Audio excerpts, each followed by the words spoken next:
Hello, I'm Isaac Hayes III, founder and CEO of Fanbase, and I'm here with a very important message.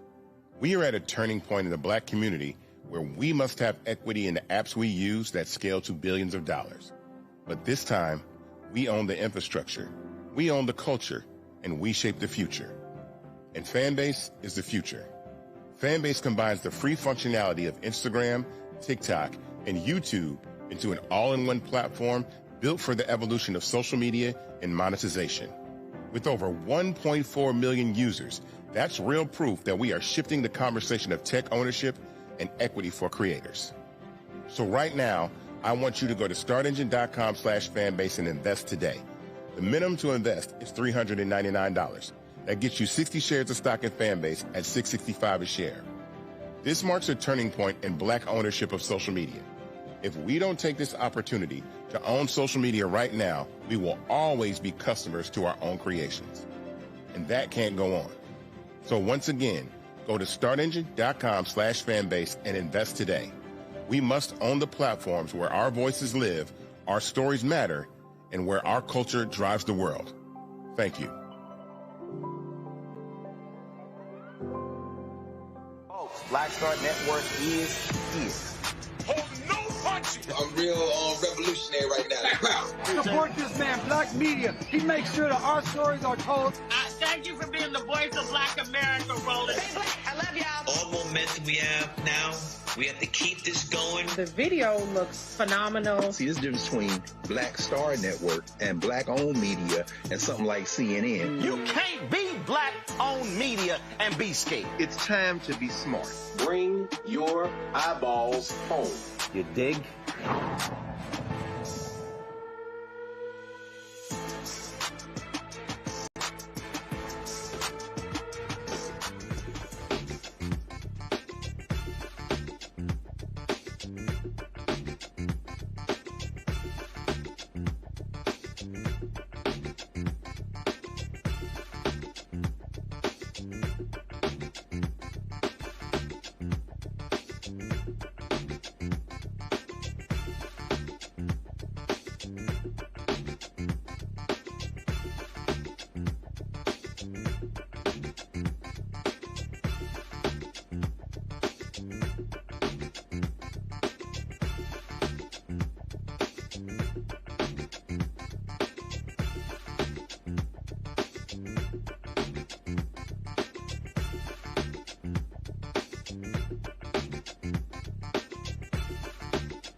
Today is Friday, November 21st, 2025. Coming up on Roland Martin Unfiltered, streaming live on the Black Star Network. Oh, there are some whiny-ass Texas Republicans calling it a double standard if the judges call their redistricting plan racially gerrymandered.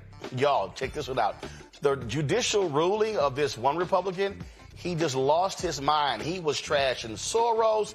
Oh, he was trashing Latino pollster Matt Barreto. Well, Matt joins us, and we're going to have a fantastic conversation. Can't wait for that one, y'all. I'm finally going to tackle how white nationalist racist Nick Fuentes is planning to infiltrate the Republican Party and how they're saying, by all means, we welcome you with open arms. Folks, Alabama's Congressional delegation honors the death of the last Tuskegee Airman. We'll show you what they said on the U.S. House floor. Plus, an update on that story out of Indiana. A black woman and her husband turned away, had to deliver the baby on the side of the road. It's a doctor and nurse looking for a job. Plus, an Ohio jury found a white cop not guilty of murdering Takia Young, a pregnant black mother accused of shoplifting. Plus, Chadwick Boseman's legacy was honored by fans, friends, and family as the late Black Panther actor receives a posthumous star on the Hollywood Walk of Fame. Folks, and also, New York-elect Mayor Zohran Mamdani goes to the Oval Office, and boy, Trump was all smiles. We'll show you a little what happened there as well. It's time to bring the funk on Roland Martin Unfiltered on the Black Star Network. Let's go. He's got whatever the best, he's on it. Whatever it is, he's got the scoop, the fat, the fine. And when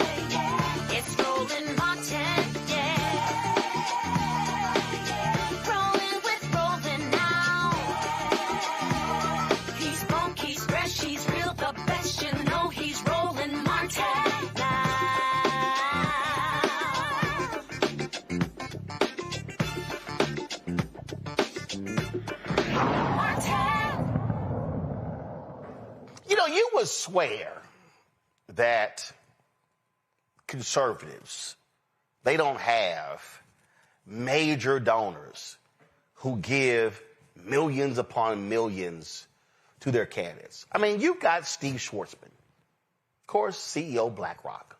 You've got Miriam Adelson, of course, her husband was alive, Sheldon Adelson. I mean, they give hundreds of millions of dollars.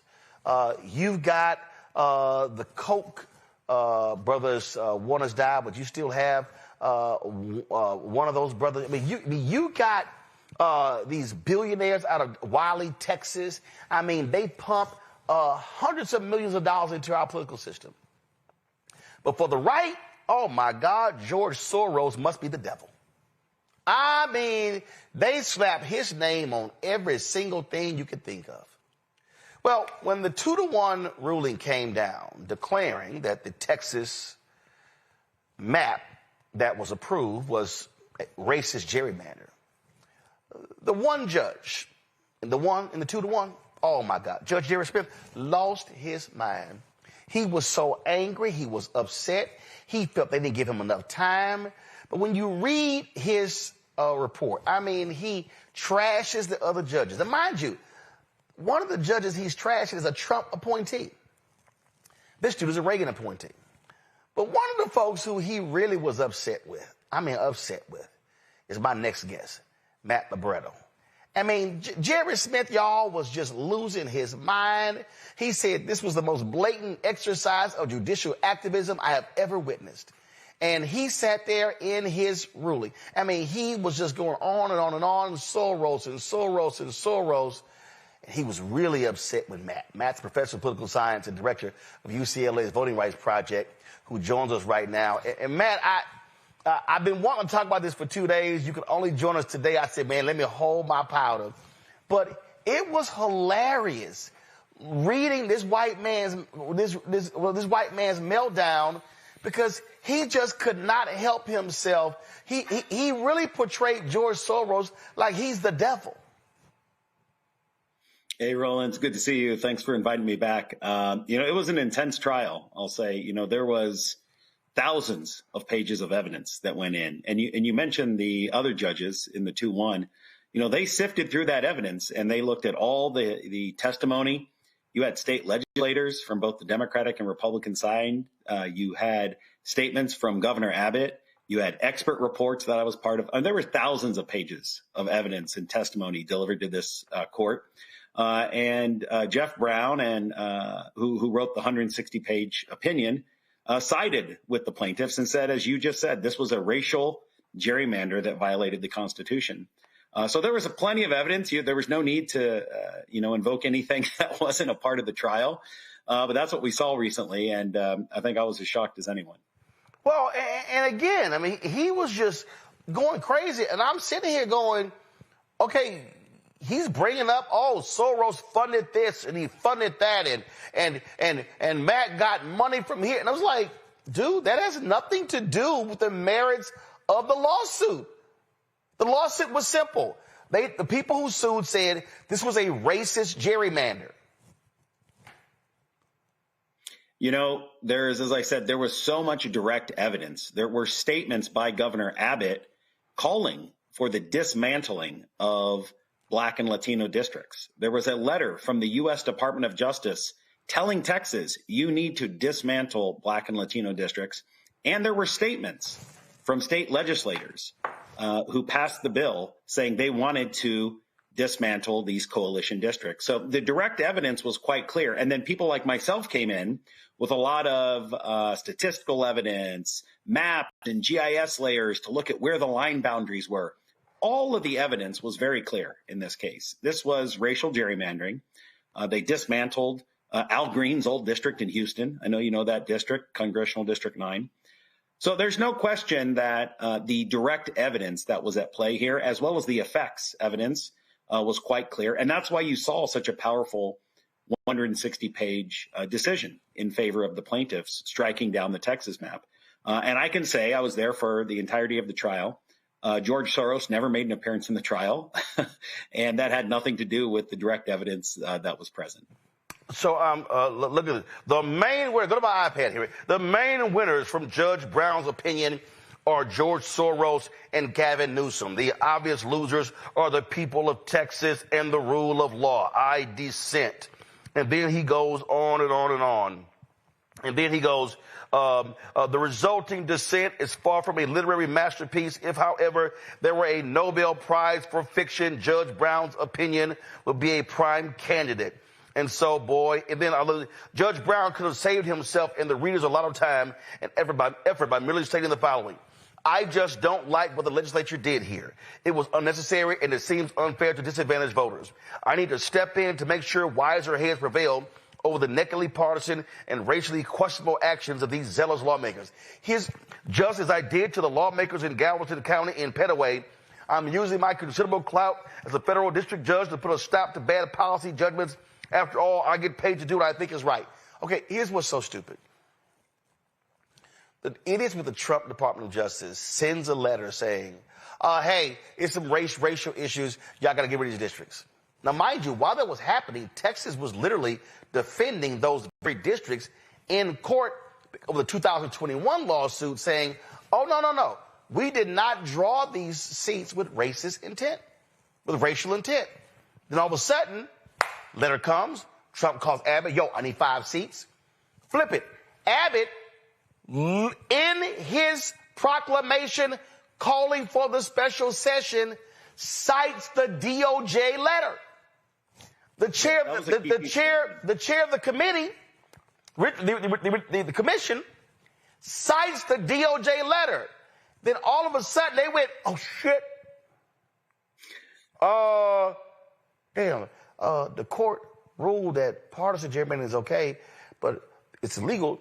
Racist gerrymandering. Oh, no. We're not doing it because of the letter. What letter? What no letter that came? What letter? What you talking about? What no letter? Oh, no. And then, while that's happening, Abbott goes on Fox News to defend the new map and goes, oh, no, this is not racist. We're creating opportunities for new Latino districts. I'm sorry. So that's really what Judge Brown was referencing. He was like, wait a minute. Y'all said it in writing and out of your own mouths what you were doing. And now you're claiming that's not what you're doing? If people read, that was an excellent summary. It's funny because it's unbelievable, some of the statements that were made. If people read the 160-page decision striking down the map that Jeff Brown wrote, I've appeared before Jeff Brown 3 times in this trial at 3 different occasions. He is the most thoughtful, considerate, careful judge I've ever been before. He asks questions of all the witnesses. He asks for clarification. And his decision is very well reasoned. He is citing, just as you indicated, Roland, in the decision, he is citing the speeches given by Governor Abbott. And contrasting what he said on Fox News with a speech he gave on CNN, where Jake Tapper said to him directly, isn't this just about partisan politics, Governor? And Greg Abbott said, no, Jake, this is about dismantling the Black and Latino coalition districts, which are now illegal. He had a chance, and he actually said no. And that quote is in the decision, because that shows you what they were actually about. Right. They wanted to dismantle 5 Black and Latino districts. It wasn't about partisanship. It was about race. And those direct pieces of evidence are very, very clear. The lawyers who put the evidence on were brilliant, and that comes through in Judge Brown's decision. So give me 1 second, because I gotta read this here. I love this here. It's all politics on both sides of the partisan aisle. George and Alex Soros have their hands all over this. One of the plaintiff's top experts is Matt Barretto. He is a paid Soros operative and does not attempt to hide it. His CV confirms it. He expects to receive $2.5 million from George and Alexander Soros. Nor is this something new.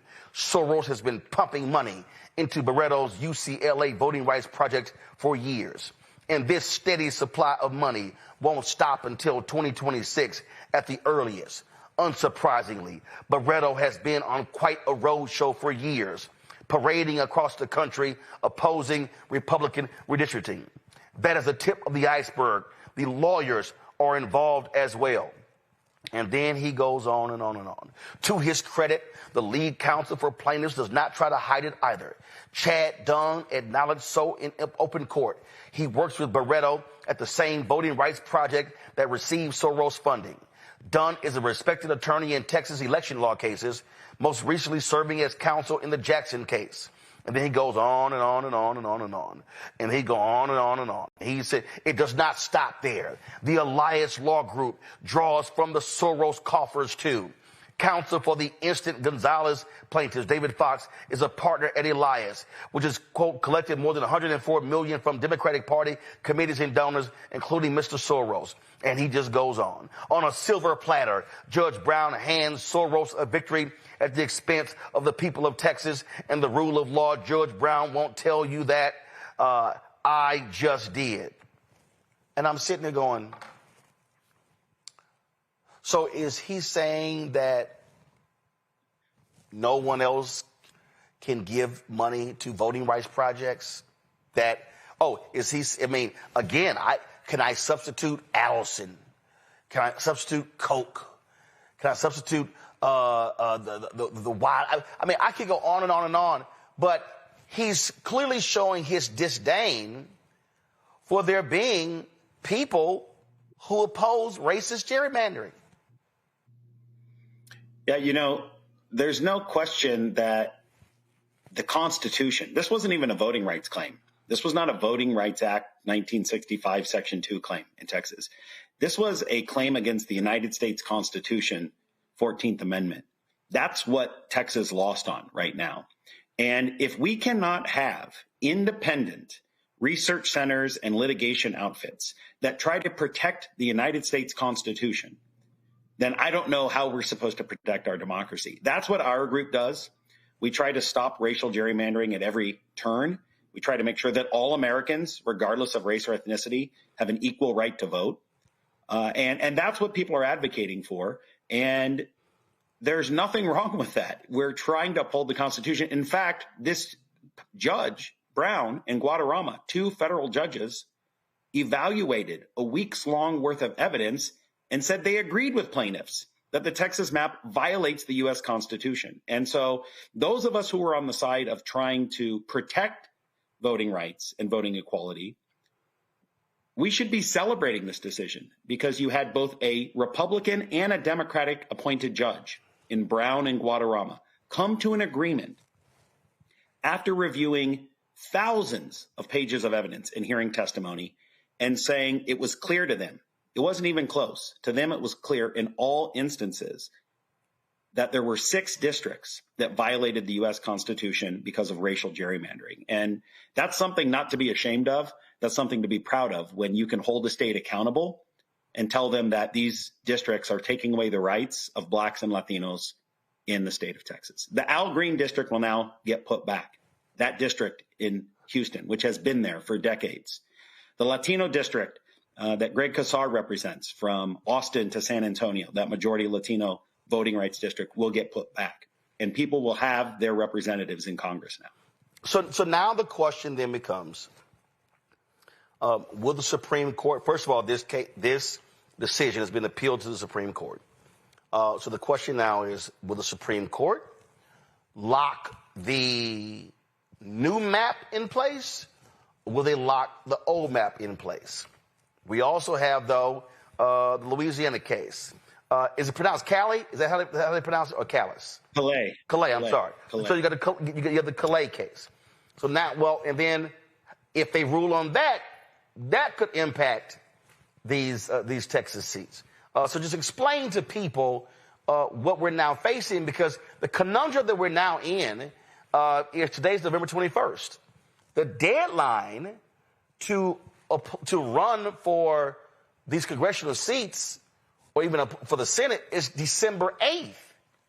So, and I was, Representative Jelana Jones on the other day. So the problem that we're facing is, well, if you're Congressman Al Green, do you file for the 9th district based upon the old map, or do you file in the 18th because of the new map? Right. So as you correctly pointed out, this is coming up in about just over 2.5 weeks will be the end of the filing period to declare where you're running. And these cases are all going to the U.S. Supreme Court. As of now, the federal district, the 3-judge panel in Texas has enjoined the new map. So the 2025 map is on pause, and they say in their order that the elections will take place under the 2021 map. However, it's going to the U.S. Supreme Court, and the U.S. Supreme Court is going to have to decide quickly. So I think most experts and lawyers, and this is out of my sort of wheelhouse because I'm not a lawyer, I'm a data scientist and an analytics person. But what I'm hearing and what I've been reading is that they're expecting that decision in December so that it can come before the deadline. So that means this is going to move quickly. There's going to be both sides, the Texas Attorney General and the plaintiffs will explain and file their papers to the U.S. Supreme Court. The U.S. Supreme Court is going to get this. They're going to read all the opinions. And then they're going to have to decide. Remember, they cannot change the facts of the case. That's why this Jeff Brown decision is so important, because he established through 160 pages, along with Judge Guadarrama, that these are the evidentiary findings of fact. The Supreme Court can interpret whether or not they made any legal errors. But they have very clearly laid out why this is a violation of the United States Constitution. This is not a Voting Rights Act case per se. The Calais case, the other case you mentioned out of Louisiana, is a direct Section 2 voting rights case, and that is already pending before the Supreme Court. Most people think that they might take their time. They may not decide until the end of their term. You know how it is, Roland. A lot of times those big decisions come out in like June 25th, June 30th, right at the end of the term, those bombshells. And so people are thinking maybe they're going to wait, but that is going to be to decide whether or not we have a Voting Rights Act anymore, whether or not we have Section 2, which has protected historically the creation of every African-American district in the South, has been as a result of Section 2 of the Voting Rights Act. And the Supreme Court could say, times are changing, we don't think we need it anymore. And so that's a very, very scary decision that's on the horizon. But these things are all before the Supreme Court, and we're going to decide, and we're going to hear whether or not we have a right to equal representation or not. Question for my panel. I'm going to introduce them. Candace Kelly, she's legal analyst and host, Not All Hood, joining us from South Orange, New Jersey. Also, Michael Imhotep, host of the African History Network show out of Detroit. Candace is a lawyer, so she gets first dibs. Well, listen, I think that this was really interesting, the way that the dissenting opinion talked about the judge. And it was really something that was surprising how he went off. And I just want you to kind of address how really kind of a spectacle this is and how really unusual it is that on this level, I mean, he called the other judge an unskilled magician in all of this. This is very abnormal. I just wanted your comments about how you feel his response has hit and how unusual this is for the public. Well, it's quite unusual. I haven't seen something like that in all the time that I've testified. As I said, I've been in front of Judge Brown and Judge Smith 3 times. I found both of them in my personal interactions with them to be very professional, very respectful. But this decision seemed to have more than just weighing the evidence, as you just noted. It's quite unusual. Our job is just to try to present evidence as the people involved in the case, and the judge is supposed to weigh the evidence. But this was quite unusual in that there was not a lot of weighing of the evidence. There was more name calling, and especially I found it unusual attacking another Republican judge, his colleague in the state of Texas. It was quite unheard of. Michael? All right, Professor Matt. The question I had, and maybe 2 questions. So I know that, as Roland said, that there's an appeal to the U.S. Supreme Court that was made Tuesday evening, Tuesday night. So dealing with primaries, we're dealing with time constraints because the ballots from the Secretary of State have to go out at a certain time because you have primaries first. So you have to have the names of the people on the ballot. You have to have the districts, all that sorted out. So if this is appealed to the U.S. Supreme Court, do you think there will be a ruling in time so that say they uphold the federal panel, what they ruled, okay, that the districts are biased against African Americans and Latinos, right? Do you think there's enough time with the Supreme Court ruling to have the proper districts on the ballots, or sometimes you deal with a situation where there's not enough time to change it, so then you have to go with something else? What do you think will happen if this gets appealed, based upon time constraints? Yeah, that's a great observation. And there is something called the Purcell principle. This is a legal standard that the Supreme Court has determined that if you get up too close to the election, let's say it's a week before the primary, they're not going to let you change the districts. In this particular case, we still have plenty of time because the filing period is still open. Nothing has run out of bounds. And if the Supreme Court is able to issue a decision during December, we should be totally fine. In fact, at the trial, someone from the Texas Secretary of State's office who administers elections testified. They testified on behalf of the state of Texas saying that they wanted to move things along. However, during cross-examination, that person stated that if the court ordered them to extend the period by 2 weeks or a month, they would be able to do that. And in fact, that had happened before in the state of Texas. And the person responded, yes, if the court orders us to extend the period by 2 weeks or a month, that will be no problem. We can certainly do that. So we still have enough time. That primary is in March. If things start creeping into February, that's where I think you're going to start raising alarm bells. And that's why most legal advocates and scholars want to see a decision by the Supreme Court to clarify in the month of December. If that happens, I think we're fine. But people should assume right now, the Texas map has been enjoined. It's been blocked. If you're thinking of running for Congress, if you're an incumbent, I'd be filing in my current district because you're under the 2021 map as of right now. And the concern that people also have with the Texas, because Texas can also move the primary. The primary right now is slated for the first Tuesday in March. The reality is, to your point, if a judge says, hey, move the filing deadline to, let's say, February 1st, they can literally move the primary to April, May, or even June.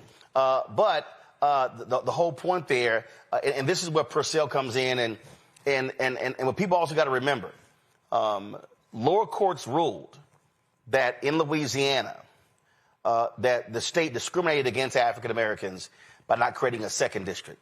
Same thing in Alabama. But because of Purcell, the court locked the maps in place.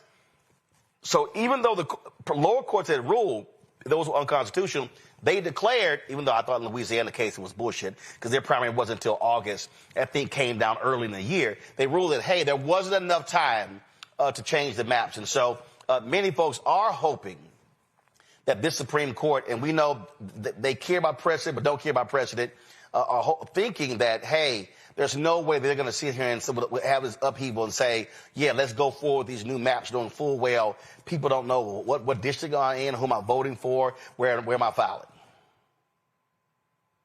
And if you look at the Brown decision, they have an entire 10 pages at the end of that directly addressing Purcell and timing. So they've laid it all out. Brown has written a very well-reasoned decision that takes on Purcell and the timing. And he says in that decision, we have plenty of time. Things are moving forward. The primary's not till March. We're good. So now the Supreme Court needs to get involved and tell us what the decision is. But I would expect the most likely outcome is that we will have the 2021 map. We will go back to that, and we will be able to see people file and run in those districts. On another note, Matt, you look at this the data all the time, and in this, we saw in the election a few weeks ago, complete change when it comes to Latino voters. We're seeing right now where Trump is as well. And is this one of those things where buyer's remorse, where Latino voters are like, damn, we got played. They fell for the okie doke with Trump. Trump promised all these sort of different things, and his horrific attacks when it comes to ICE, how they're just snatching people and just abusing people. Is that what's really driving this significant drop in Republican Latino support? Well, I think, first of all, let's document it. There was a poll just last week, showing that Trump's approval with Latinos was down to about 28%. It was under 30%. We saw that in the elections that you mentioned in Virginia, in New Jersey. We saw it out here in California in the Prop 50 vote. huge turnarounds, going back almost to the 2020 numbers or before, even to the Hillary Clinton numbers in 16 in some of these places. Some of these places, Roland, 50-point net turnarounds in the Latino vote.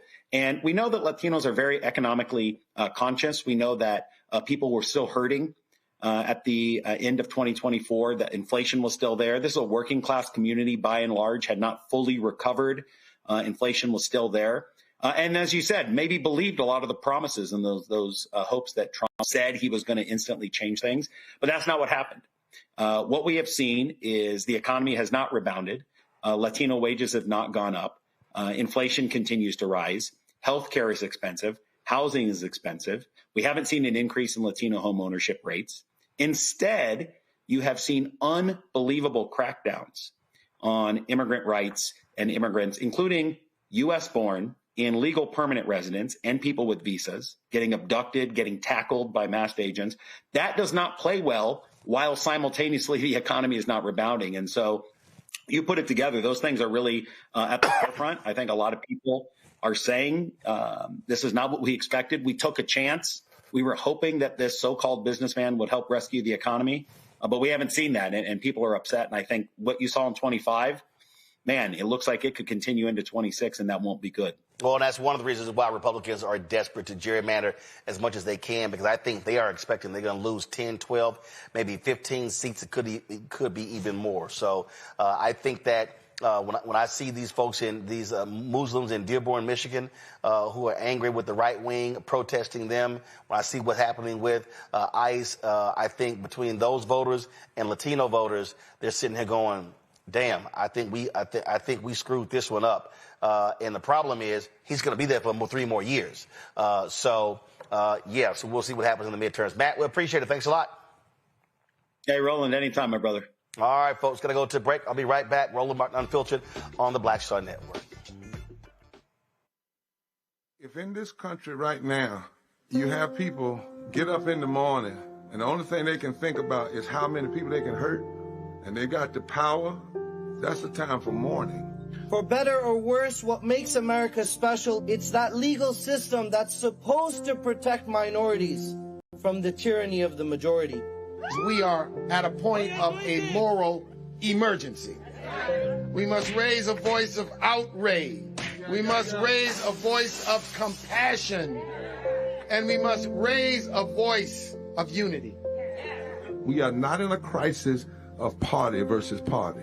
We are in a crisis of civilization, a human rights crisis, and a crisis of democracy itself.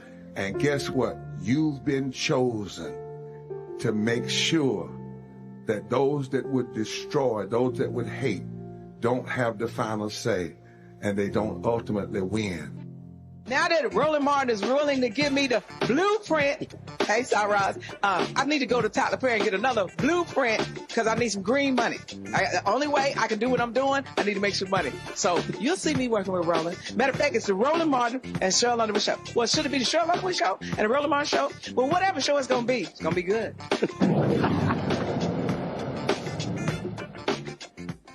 An Ohio jury acquitted a white police officer of murdering a pregnant black woman he had fatally shot in a supermarket parking lot.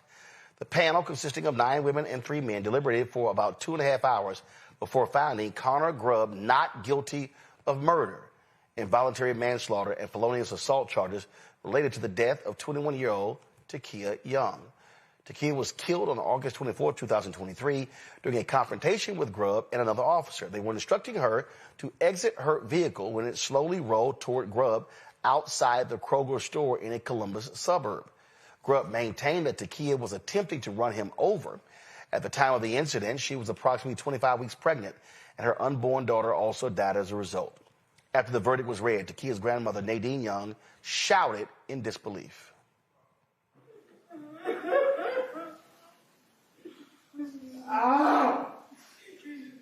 Everyone could have a seat. Mr. Grubb, Mr. Grubb, you're... Walk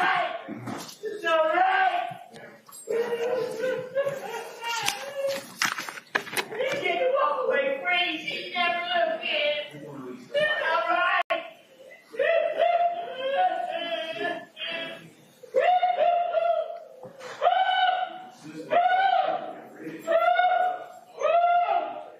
In a statement, the attorneys representing the Young family expressed their disappointment with the outcome of the case. Quote, the criminal process requires proof beyond a reasonable doubt. That is a high standard, and the jury has spoken. But an acquittal does not change the facts. It does not erase what happened on August 24, 2023. Takia Young is dead. Her unborn daughter is dead. Connor Grubb fired the bullet that killed them both. That is indisputable, and it gives us the ability to hold all responsible parties accountable, not just one officer. Our civil case will prove what the jury could not find beyond a reasonable doubt. We will show that Grubb created the danger by positioning himself in front of her vehicle with his weapon drawn. We will show that Blendon Township failed to train or supervise him on encounters with moving vehicles and de-escalation. We will show that Kroger violated its own loss prevention policies and escalated a situation that never should have involved law enforcement. You know, unfortunately, we see so many of these stories. And again, Candace, we talk about it. People can, there's other cases, but it still is rare. It still is rare for a police officer to be found guilty. And this jury deliberated just 2.5 hours. That is not a long time. Yeah, it's not a long time. Now, listen, this jury, they deliberated for several hours before that, but someone went out on medical leave. So then they came back, and then they had a replacement juror. And yes, and that was 2.5, 3 more hours after that. But before that, I think it was 7 hours. Here's some of the things that just you really have to, when you go back to the crime scene, take away and realize why this police officer is, in fact, at fault. If you go back to the video, you will see that, as you said, he stepped in front of the police car and he aimed directly at her. Now, if he was trying to stop the car, what would you do? You would just shoot the tire, or you would, call other police officers to get her, because we know that even when there's a big chase down a big highway, even that person is not going to get away. So what he did was he positioned himself, it looks like, to shoot her in the face and head, which he did. And so, that's the problem. The problem is the training. The problem is being caught up in the moment and not making the right decisions. The other problem was how long it took for this tape to actually be released. It was almost a year. And then the police officers tried to use Marsy's Law, which the voters in Ohio voted for Marsy's Law in order to protect the victims, to get their constitutional right to have due process. Police officer in this case and the union are saying that this is a victim. This police officer was a victim in this situation. Well, that doesn't make sense. Any officer that takes the job and signs up to be a police officer, then in that case is always going to be a victim, because they're always going to be a part of some type of highly confrontational situation, which that is often what happens when police come on the scene, no matter. And so they would always be a victim. So that makes no sense to even use Marsy's Law in that way. There's so many things the matter with this that I am certain that when they proceed in the wrongful death lawsuit, which is just beyond a preponderance of the evidence, that they will be successful. But along the way, a lot of mistakes. We have to know who the person is who shot us, whether they're police, whether they're ICE, whether they're our neighbor. That is the person's right, meaning this young woman who died and her child, to face, or her family at this point, to face who the shooter was. They held on to his name way too long when we know that this is a guaranteed right by the Constitution that is afforded to her and her family. Michael. Yeah, Roland, this is a tragedy. I watched some of the video once the verdict was read, and read a couple of articles dealing with this.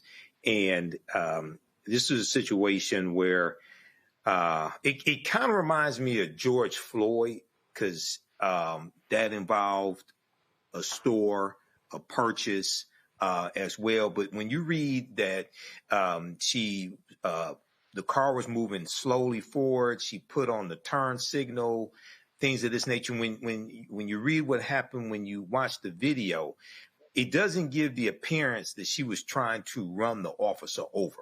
Okay. And, you have to use discernment when you are a police officer. And just the explanation, the written statement that Officer Grubb gave, to me, this doesn't add up. Okay. So this is a senseless killing. And unfortunately,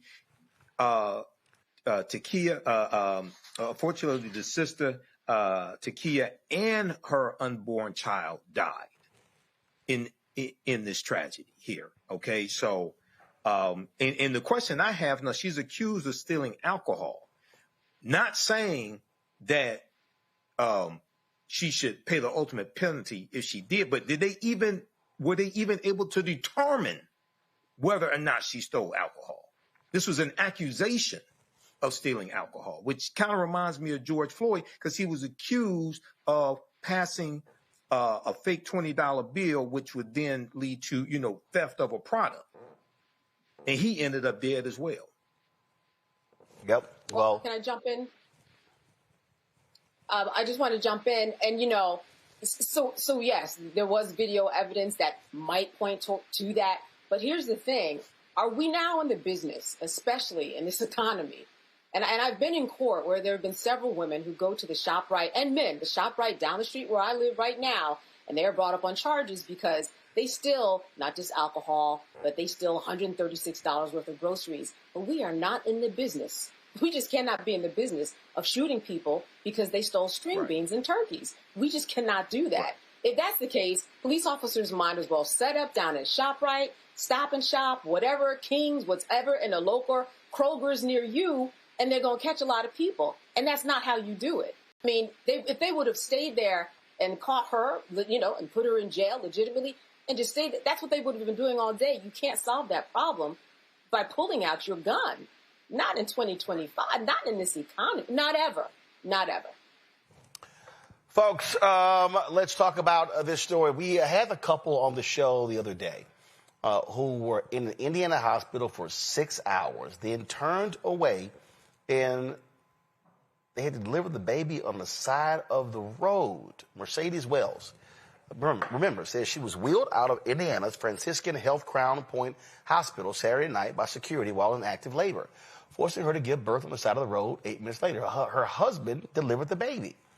The Wells family says they spent 6 hours in the hospital. They were pleading with staff as Mercedes' contractions came just a minute apart. Despite her pain, a nurse sent her home without even letting her see a doctor. Well, guess what? That doctor and the nurse, they're no longer employed by Franciscan Health Crown Point in Indiana, hospital officials confirmed.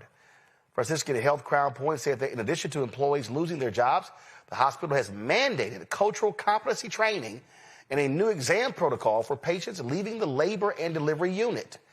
This is a statement from Franciscan Health Crown Point CEO Raymond Grady. He says the staff failed to listen to Mrs. Wells' concerns.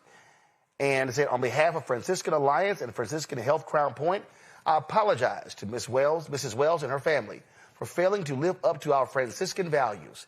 We are committed to holding ourselves accountable through our actions so that every patient is heard and receives compassionate, equitable care. Any evidence of actions to the contrary will not be tolerated. Canon Lambert Sr., the attorney representing the Wells family, said this: they did what my 9-year-old nephew knew they were supposed to do. He's 9 and knew in an instant that they should be fired. It took the hospital darn near a week. What about the staff that sat and watched this deplorable situation and did nothing? Absolutely. I mean, at the end of the day, they should have been fired, Candace. But, yeah, you don't take a week. No, you don't take a week. And you took an oath. You took an oath, right? To when you're in a situation like that, you have a legal duty, a fiduciary responsibility in order to take care of the patients that are in front of you. So listen, it happened, but it took too long, but it had to happen, and I'm glad it happened. I mean, who doesn't know about contractions, whether you have children or not? That's something that people come to the emergency room all the time. It is clear that there was something else that was going on here. You go to an emergency room, you go to a hospital to get help, and that didn't happen. Oh, yeah, they have a lot of training to do, and it's something that's basic training, and it's ridiculous. I mean, they are lucky that the baby survived, that they wouldn't have a wrongful death lawsuit on their hands inside of all of this. Ridiculous. It took a lot of time, but glad that we crossed that threshold. Michael? Yeah, Roland, this is another tragedy, and I saw your interview with Mercedes and her husband as well a couple of days ago. And this goes to, there have been numerous stories of the how African Americans, but especially African American women, they're not taken seriously by doctors, oftentimes by white doctors. Their concerns, they're complaining about pain, things like this. They're not taken seriously and sent home without proper treatment, et cetera. Luckily, in this situation here, the baby survived. She had the baby, on the side of the road.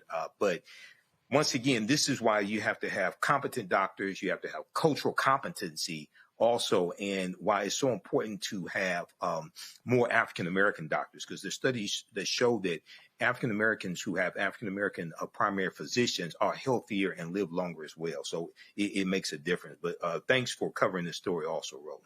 Folks, gotta go to a break. We come back. Oh my God, a socialist comes to the White House. New York Mayor-elect Zohran Mamdani meets with that thug Donald Trump. We'll show you some of what happened. Folks, support the work that we do. Join our Bring the Funk fan club. You want to contribute to our work using Cash App. Use the Stripe QR code. You see it right here, bottom left-hand corner.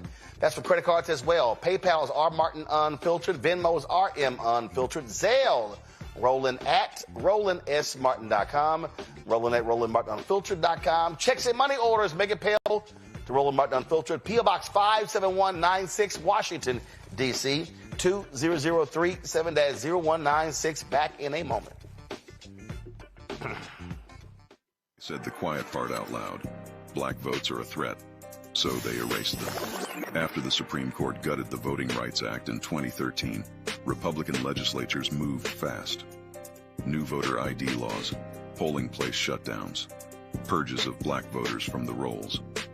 Trump's Justice Department didn't stop it, they joined in. In 2018, his DOJ backed Ohio's voter purge system, a scheme that disproportionately erased black voters. Their goal, erase black votes and political power. Yeah, that happened. These are the kinds of stories that we cover every day on Roland Martin Unfiltered. Subscribe on YouTube and download the Black Star Network app. Support fact-based independent journalism that centers African Americans and the issues that matter to our community.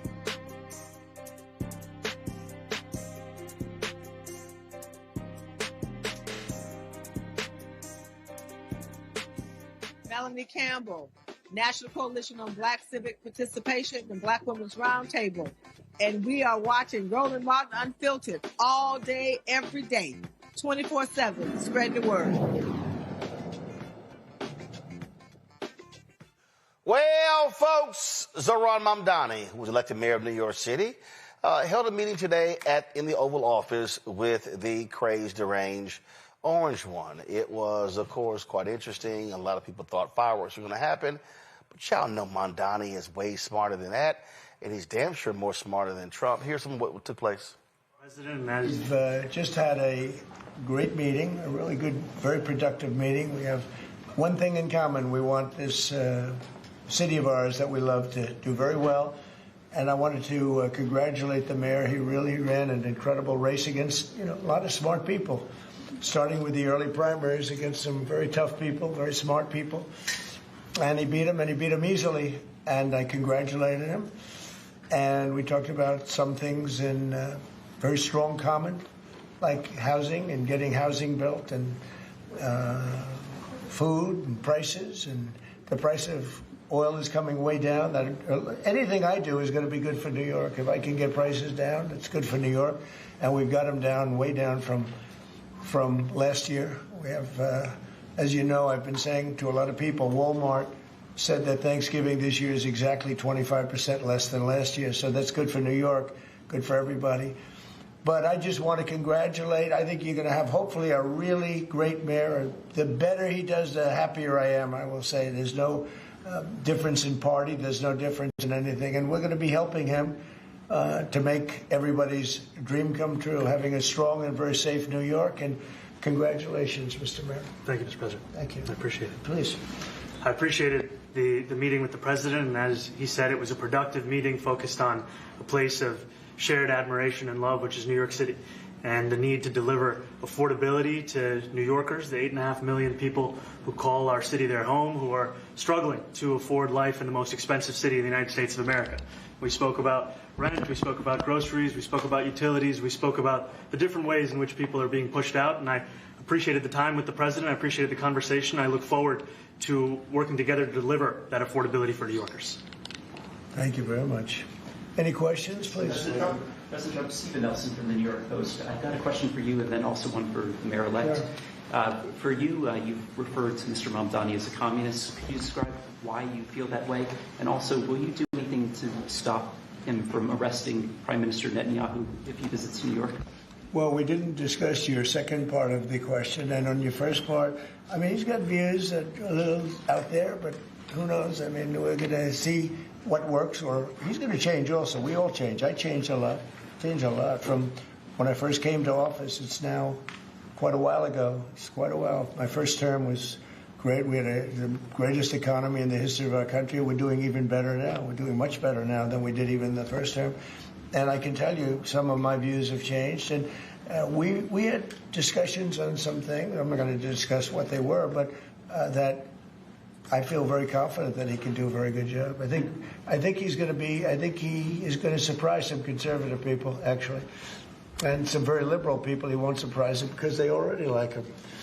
And Mr. Mamdani, it sounds like you had a productive discussion, but just days ago you referred to President Trump as a despot who had betrayed the country. You said you'd be his worst nightmare and accused him of having a fascist agenda. Are you planning to retract any of these remarks in order to improve your relationship? I think both President Trump and I, we are very clear about our positions and our views, and what I really appreciate about the president is that the meeting that we had focused not on places of disagreement, which there are many, and also focused on the shared purpose that we have in serving New Yorkers. And frankly, that is something that could transform the lives of the 8.5 million people who are currently struggling under a cost of living crisis, with 1 in 4 living in poverty.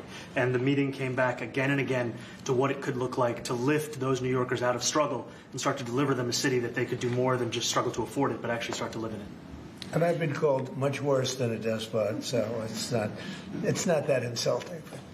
Maybe I think he'll change his mind after we get to working together. Yeah. Now, hours before the meeting took place, the House voted on a resolution condemning socialism. Oh my God, what do we do? Here are the list of the Democrats who voted for this. You see Sanford Bishop, the CBC of Georgia. He voted for this. Sheila Shirfullis McCormick of Florida. She voted for it. Jim Clyburn of South Carolina. He voted for this. Let's see. Don Davis, no shock, of North Carolina. He voted for it. Shamari Figures of Alabama. He voted for it. Let's see here. Stephen Horsford of Nevada. He voted for it. Democratic leader Hakeem Jeffries of New York. He voted for it. Let's see here. Lucy McBath of Georgia. Another CBC member. Gregory Meeks of New York. Another CBC member. Let's see here. Anyone else? Let's see. Marilyn Strickland of Washington State. Amelia Sykes of Ohio. Richie Torres of New York. Let's see here. Frederica Wilson of Florida voted for it. 2 Democrats. Janelle Bynum of Oregon. She, of course, that's a sister. They voted present. Here's the whole deal. It's first of all, the resolution in the House is laughable, Michael, because the reality is most of the people you're talking about. Look, he got elected. And the issues he's talking about are the issues people care about. And so I find it laughable while he, of course, Trump called him a communist and all kind of other stuff like that. Then he says, well, no, I think he's going to be successful. So contrast Trump saying he's going to be successful with the House voted to condemn socialism. So Trump is saying what? The socialists are going to be successful? Well, yeah, Roland. So the House resolution passed 285 to 98.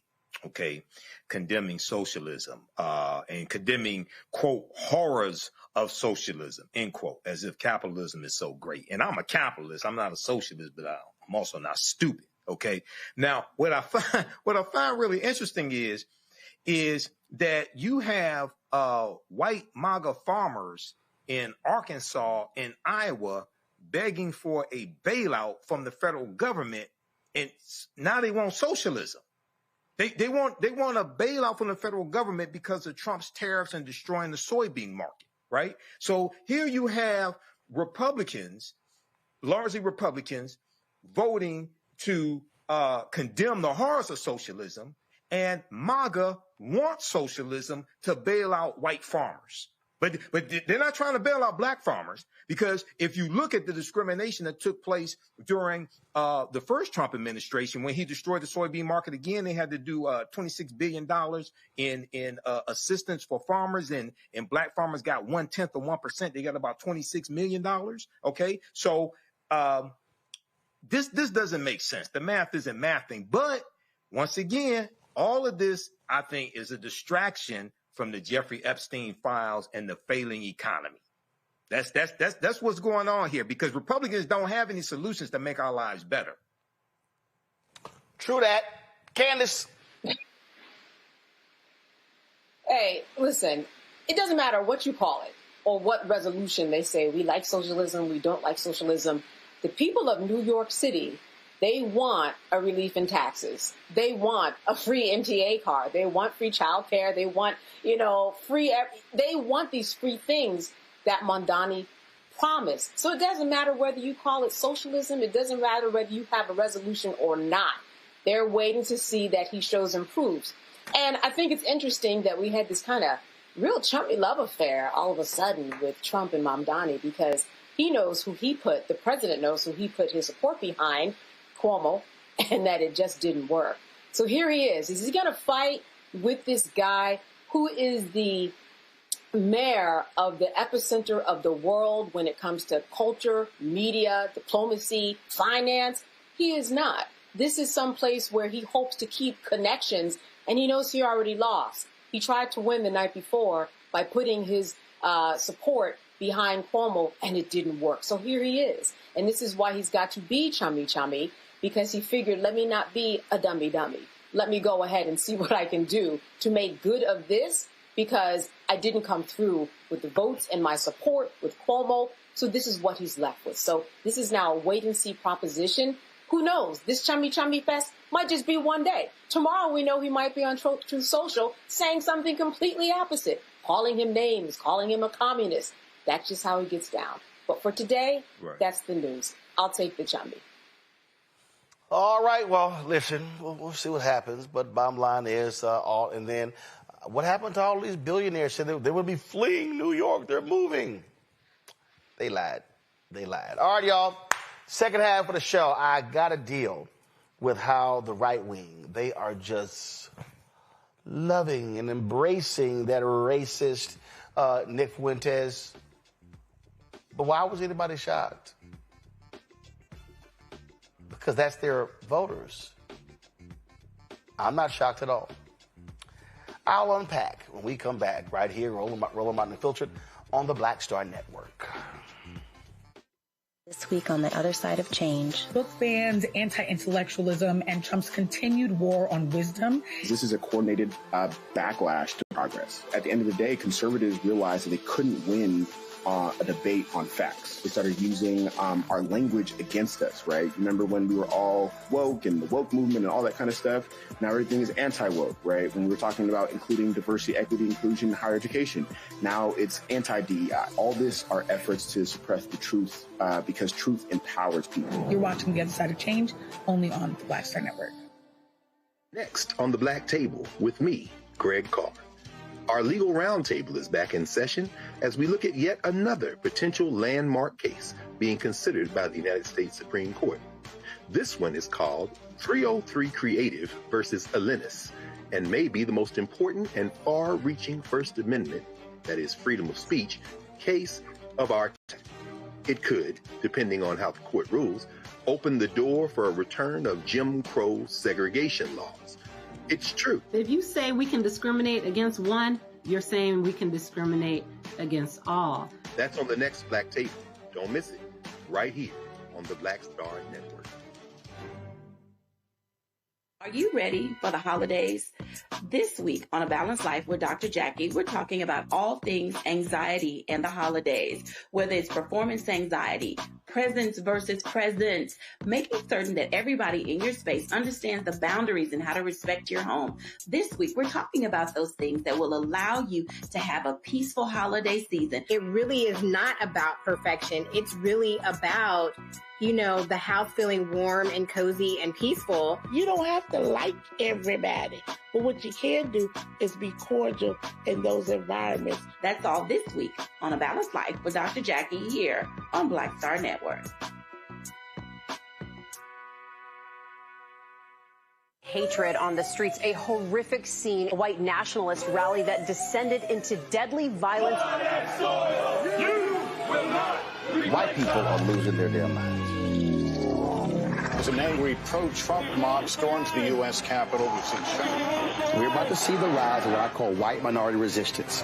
We have seen white folks in this country who simply cannot tolerate black folks voting. I think what we're seeing is the inevitable result of violent denial. This is part of American history. Every time that people of color have made progress, whether real or symbolic, there has been what Carol Anderson at Emory University calls white rage as a backlash. This is the rise of the Proud Boys and the Boogaloo Boys. America, there's going to be more of this. Here's all the Proud Boys, guys. This country is getting increasingly racist in its behaviors and its attitudes because of the fear of white people. The fear that they're taking our jobs, they're taking our resources, they're taking our women. This is white fear.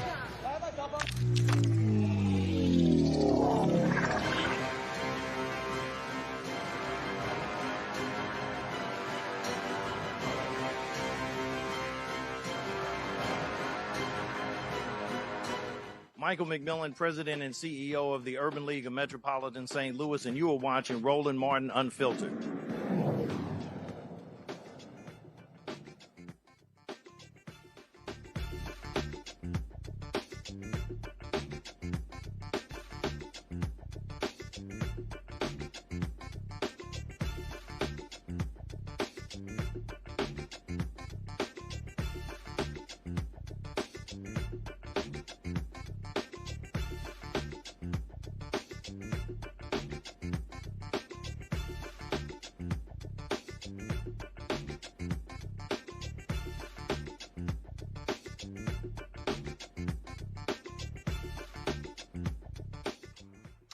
All right, family, the 1800s, when we talk about the racists in the country, Democratic Party, especially the Southern Democrats, founders of the KKK. Fast forward, Jim Crow, Southern Democrats. That's right, opposing civil rights, standing up for Jim Crow.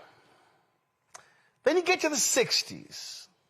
Yeah, a lot of Republicans. People like William F. Buckley. They were supportive of civil rights, but then all of a sudden, Barry Goldwater wrote a book that changed everything. He opposed the 1964 Civil Rights Act, and all of a sudden, the Republican Party began to not just shift right, but also began to fully embrace racist. You look at the Southern strategy. A lot of white people were upset that Democrats chose to embrace civil rights, which meant embracing black people. And so really ever since the 1964 election, you've seen significant shift. Ever since then, you have not seen a Democrat win a majority of the white vote. White folks align with Republicans. Now, that's not to say that all white folks are racist. But see, remember when I talk about racism, y'all, I always say that the problem when we talk about racism, we go, somebody's racist, somebody's not racist. But the real issue is all the stuff that's in between the two. That's really what it speaks to. When I wrote my book, White Fear, how the browning of America is making white folks lose their minds. Why did I pick this photo? I picked this photo because this is from January 6th. This is a white man who's standing there with his arms outstretched. And really, I saw the photo, and what he was saying was, all of this is ours. Because you got to remember, they were angry. Trump was angry with how black folks voted in Atlanta. Remember, he kept talking about Fulton County, Atlanta, Philadelphia, black, Detroit, black, Milwaukee, black. He did a partial recount in Wisconsin. Where? Milwaukee. Black people. You might remember that the head of the Michigan Republican Party said, let's count all the votes in Michigan except Detroit. I wonder why. So what are you now seeing? You've seen the Republican Party stand with Confederates. Who defends the monuments? The very people, Republican Party, radical Republicans behind the 13th, 14th, 15th Amendment. Who are the folks who now are defending the racist monuments? Republicans. Who's bringing them back? Pete Hegseth, Trump, Republicans. So now what we're really seeing, when you look at the racist attacks, Charlie Kirk, Republicans loved him. Now they claim, oh no, Charlie was never racist. Charlie never did such things. Charlie was about truth. No, he was saying some racist shit. Then you have the guy who couldn't stand Charlie Kirk, who has a group called, called them the Groypers. Oh, Nick Fuentes. Oh my goodness. So many young white boys love them some Nick Fuentes. What have we now seen the past month? Oh my God, we have seen New York Times do a huge story on Nick Fuentes and what he's trying to do. We've seen Tucker Carlson sit down, and because of Tucker Carlson's interview, you had the head of the Heritage Foundation, the folks behind Project 2025, say, well, we shouldn't be running folks off. That's now set off a whole chain of folks resigning, quitting, being pissed off with Kevin Roberts, who leads the Heritage Foundation, say, how dare we sit here and stand with open anti-Semitic racists? You got Ben Shapiro, who's full of shit on the right. Oh, he's been angry. He's been angry with Tucker and the right-wingers who stand with Nick Fuentes. You may ask, well, who is the Fuentes guy? What is he talking about? Well, first, lately, he said that he's going to infiltrate the Republican Party. He plans to build an organization to pressure Republicans by developing what he called elite human capital and mapping out or attacking his pro-Israel foes, because he's vehemently anti-Israel. I mean, he's a acknowledged racist and anti-Semite. He don't even been called an anti-Semite. Listen. And asked Carlson about his recent platforming of white nationalist and vehement anti-Semite. I'm starting to like it when they call me that. Careful what you wish for, cocksuckers. I'm starting to like that. I used to get mad, like earlier in the week, my stomach was in knots because every article was like vehement anti-Semite, Hitler worshiper. But then I had a change in perspective, which is there any real nigga out there that isn't called this? Or throughout history, all of the realest niggas in history were virulent anti-Semites and racists. Can a nigga just pop off real quick? George Washington, racist. Abraham Lincoln, racist. Christopher Columbus, racist. Jesus split the veil. His parting gift is that he tore the veil covering the Holy of Holies and shook the earth. So the more that I read that, I'm just translating it in my head as real nigga. When people say white nationalist, racist, anti-Semite Nick Fuentes, I'm just reading badass motherfucker. I'm just reading real ass nigga. I don't care anymore. Say it. No one cares anymore. Keep saying it. Every time you say it, it loses power. Because I'm really not a hateful person. Like I'm not filled with prejudice and bigotry. People say he's a bigot. I'm really not. Like I love everybody. I have friends from all different backgrounds. But keep saying it. It loses its power every time. You want to bring that on yourself? Go ahead. Bring it on yourself. All people are going to say is we don't care about those labels anymore. And actually they signal that someone is a rebel. That just means I'm legit. That just means I'm a revolutionary. And what's Ben Shapiro? Ben Shapiro hates Goyim. Ben Shapiro thinks all whites are Jew haters. He thinks that Arabs bomb crap and live in sewage. He doesn't get called a racist because he's part of the Jewish system. So he's a conservative activist. Well, that just means pussy. That means I'm the real deal. I read that in the New York Times. I read that in the Washington Post. I like that shit. Keep it up. Racist, anti-Semite, virulent racist. I saw it from my friend Clyde in the New York Times. Clyde McCready said, the rise of Nick Fuentes, the 27-year-old white nationalist, and his young racist anti-Semitic Groyper movement. There's something else he wrote about me, too. He said I'm an avowedly racist anti-Semite. I just read that and I'm like, based? It says the struggle and its stakes for the nation burst into view after the conservative commentator Tucker Carlson last week offered a friendly interview to Mr. Fuentes, an avowedly racist anti-Semite. I read that and I was like, I don't care. Fine. You know who else was an avowed anti-Semite? Mel Gibson, Michael Jackson, Kanye West, Richard Nixon. I just got my ticket punched. I'm in the real ass nigga club. Stalin, Wagner, Henry Ford, Charles Lindbergh. Yeah, welcome to the club. Now, this is what Nick had to say about this new generation. I'm a new generation of white person. I'm not living around blacks. Sorry. You know, I want white kids, and I don't want my white kids bringing home black people to marry. It's racial for me. And call me racist. Oh, very Christian of you. I don't give a fuck. Here's Nick talking about literacy tests.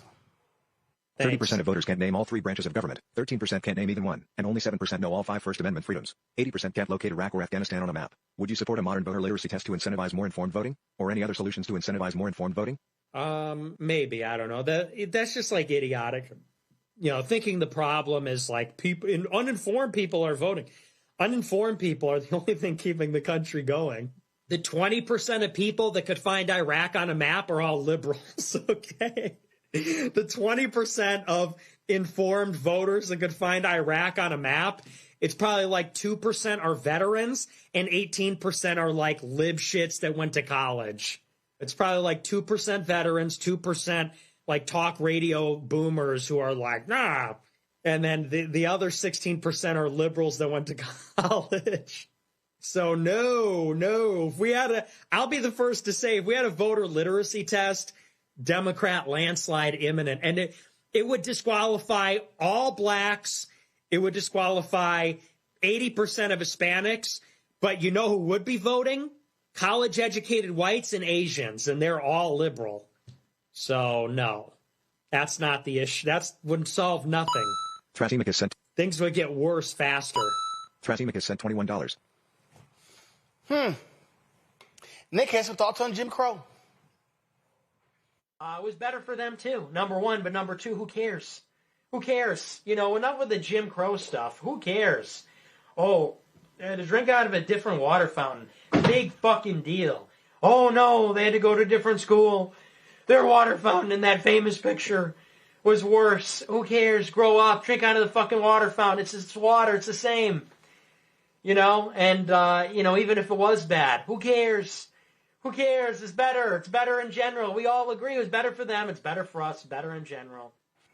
Better for them and better for us. Well, there's a whole big dust up on the right. And Donald Trump was asked about this whole blow up and his thoughts about Nick Fuentes. To the formula, yeah. Mr. President, Tucker Carlson recently had a friendly interview with anti-Semite Nick Fuentes. Tucker Carlson. What role do you think Tucker Carlson should play in the Republican Party and the conservative movement going forward? Well, I found him to be good. I mean, he said good things about me over the years. I think he's good. We've had some good interviews. I did an interview with him. We had 300 million hits. You know that. Look, I can't tell him. Will you let me finish my statement? You are the worst. You're with Bloomberg, right? You are the worst. I don't know why they even have you. We've had some great interviews with Tucker Carlson, but you can't tell him who to interview. I mean, if he wants to interview Nick Fuentes, I don't know much about him, but if he wants to do it, get the word out. Let him, people have to decide. Ultimately, people have to decide. The mayor of New York, I will say, would like to meet with us, and we'll work something out. But he would like to come to Washington and meet, and we'll work something out. We want to see everything work out well for New York. You yourself had dinner with Nick Fuentes at Mar-a-Lago a few years ago. What role should he play in the conservative movement? Well, I didn't know he was coming, and he was with, as you know, somebody, Kanye. And Kanye asked if he could have dinner, and he brought Nick. I didn't know Nick at the time. And he did. He came, and along with a few other people. He brought a few people with him. Meeting people, talking to people, like for somebody like Tucker, that's what they do. People are controversial. Some are, some aren't. I'm not controversial, so I like it that way. Okay. So you notice how he said that, oh, yeah, Kanye brought Nick to meet lunch, and I didn't know Nick. Well, you know him now. You know what he says. Ben Shapiro, who I think is an absolutely atrocious, racist asshole, he is not being silent about criticizing Nick Fuentes. Here was Steve Bannon over the weekend, for example, praising Nick Fuentes. Again, the reason this is happening, we should point out, is because there is an attempt to glaze pretty much everybody who is on the anti-Israel, and yes, Fuentes is just an anti-Semite, anti-Semitic side, in order to shift policy priorities away from what President Trump is attempting to do.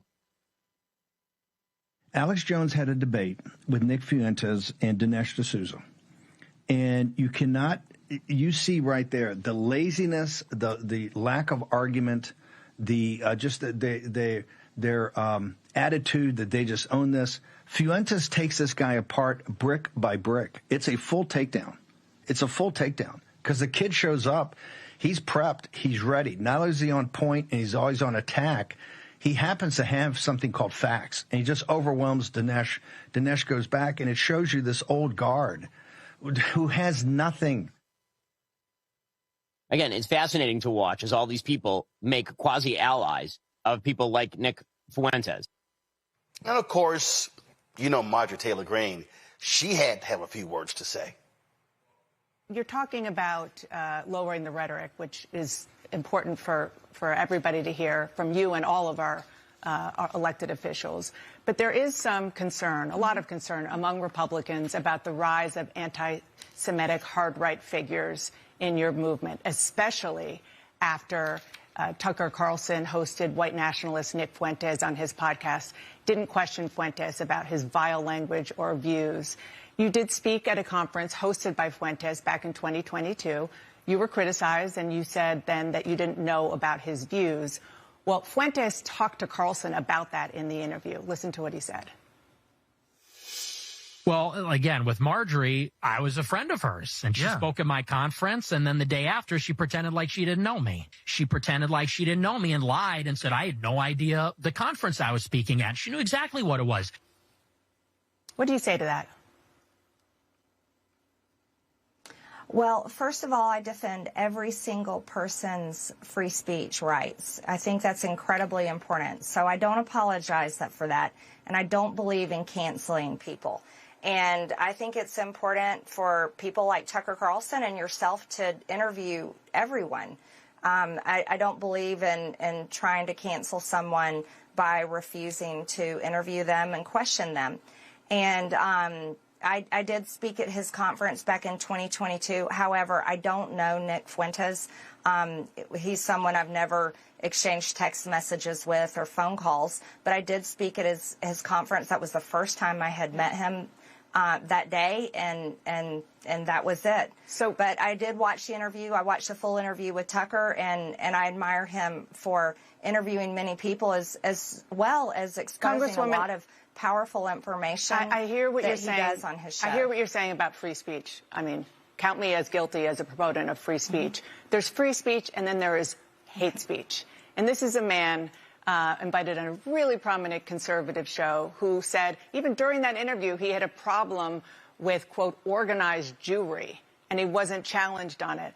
In the past, he has denied the Holocaust, called Adolf Hitler effing cool, talked about the fact that he thought Jim Crow was just fine, and on and on. So, again, there's free speech, and then there's just hateful language and sentiments. Well, Dana, again, I told you on this interview that I'm committed to ending the toxic politics, and I think I don't want to have anything to do with it. You should have Nick Fuentes on your show, and you could ask him questions about that. I myself am. Boy, it's so hard for them to actually condemn the hate, isn't it?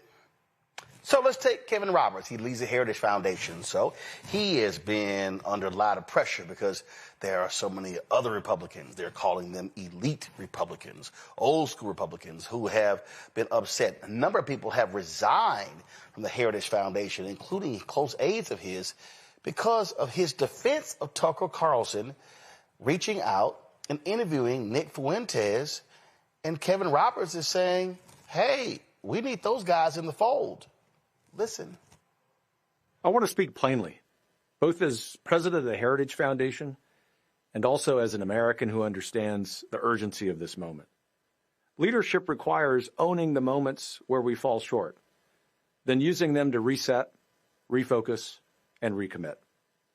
I talked about this today, as you may have seen, during our Heritage All-Staff Town Hall. I'm so grateful for my amazing colleagues. My use of the phrase venomous coalition was a terrible choice of words. It caused justified concern, especially among friends and allies who know how seriously Heritage has fought and continues to fight against the rise of anti-Semitism. Everyone has the responsibility to speak up against the scourge of anti-Semitism, no matter the messenger. Heritage and I will do so, even when my friend Tucker Carlson needs challenging. My Heritage colleagues know, as do you, the work ahead is too important. Our conservative movement must be willing to wrestle with hard conversations, not avoid them. Last night's election results demonstrate this. The need of this moment is clear. We must articulate a bold, positive vision that convinces Americans that conservative policies will revitalize the American dream. The left isn't slowing down. If we want to win, truly win, we must grow stronger in every way. Here is what we are focused on moving forward. Standing for strong families, because no society survives without them. Advocating for the dignity of work and free enterprise, because it's how people build meaning and sustain freedom. Defending national sovereignty, because a country that doesn't protect itself isn't a country.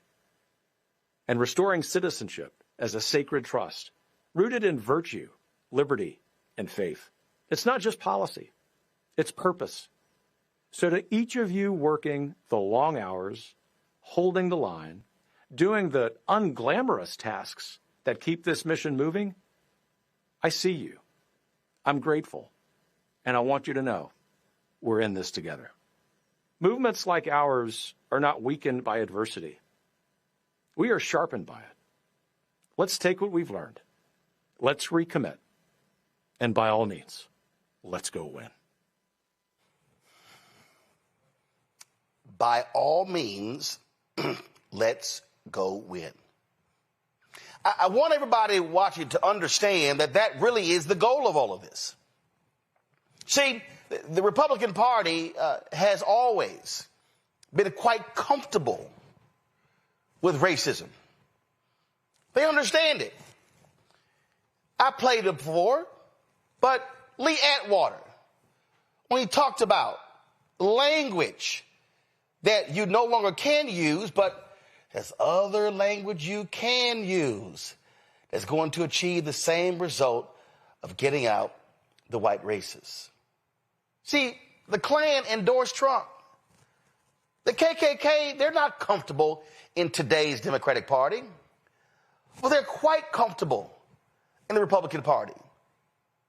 Former Klan leader David Duke Remember? He ran for office. What did he run as? A Republican. When you look at these white supremacists, these militia groups, when you look at the Proud Boys, the Oath Keepers, who do they align with? Trump, MAGA, and the Republican Party. And so what do you have here? You have this racist Nick Fuentes, who's appealing to this whole group of young, disenfranchised white boys, angry and upset that white women and black women, black folks, Asians, Native Americans, Latinos, they're taking our jobs. They're stealing from us the land that was once ours. We're losing. We're losing our way. We're losing our birthright. This was all ours. We were not destined to share this with those ingrates.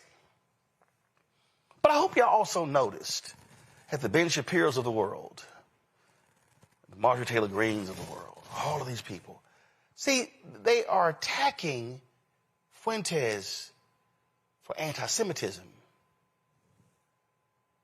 They were very silent about his racism against black people. See, Kevin Roberts doesn't want to admit it, but his Project 2025 is anti-black. It is an absolute anti-black agenda. Those are facts. See, the reason he's in trouble because he criticized venomous coalitions of conservatives who were attacking Tucker Carlson. And so they were like, wait, hold on. You're defending Tucker who interviewed this violent racist? Yes. And it wasn't that Tucker Carlson interviewed them. It was that Tucker Carlson literally gave him no pushback.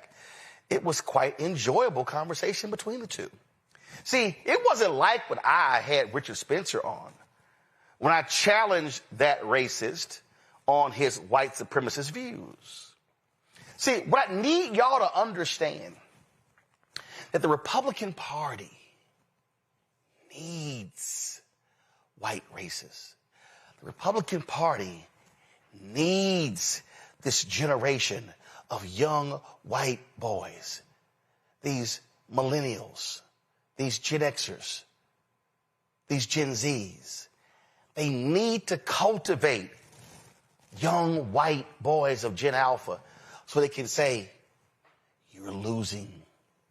Stand with us, and we're going to get your birthright back. See, y'all gotta understand, this is American history. We've always seen this. We've always seen what their goal was, to get after the hearts and minds of young folks. So see, Nick Fuentes, he's serving a very clear purpose for the Republican Party. See, what Donald Trump has done, Donald Trump has said, hey, guess what? We good. You can be racist. You can be anti-Semitic.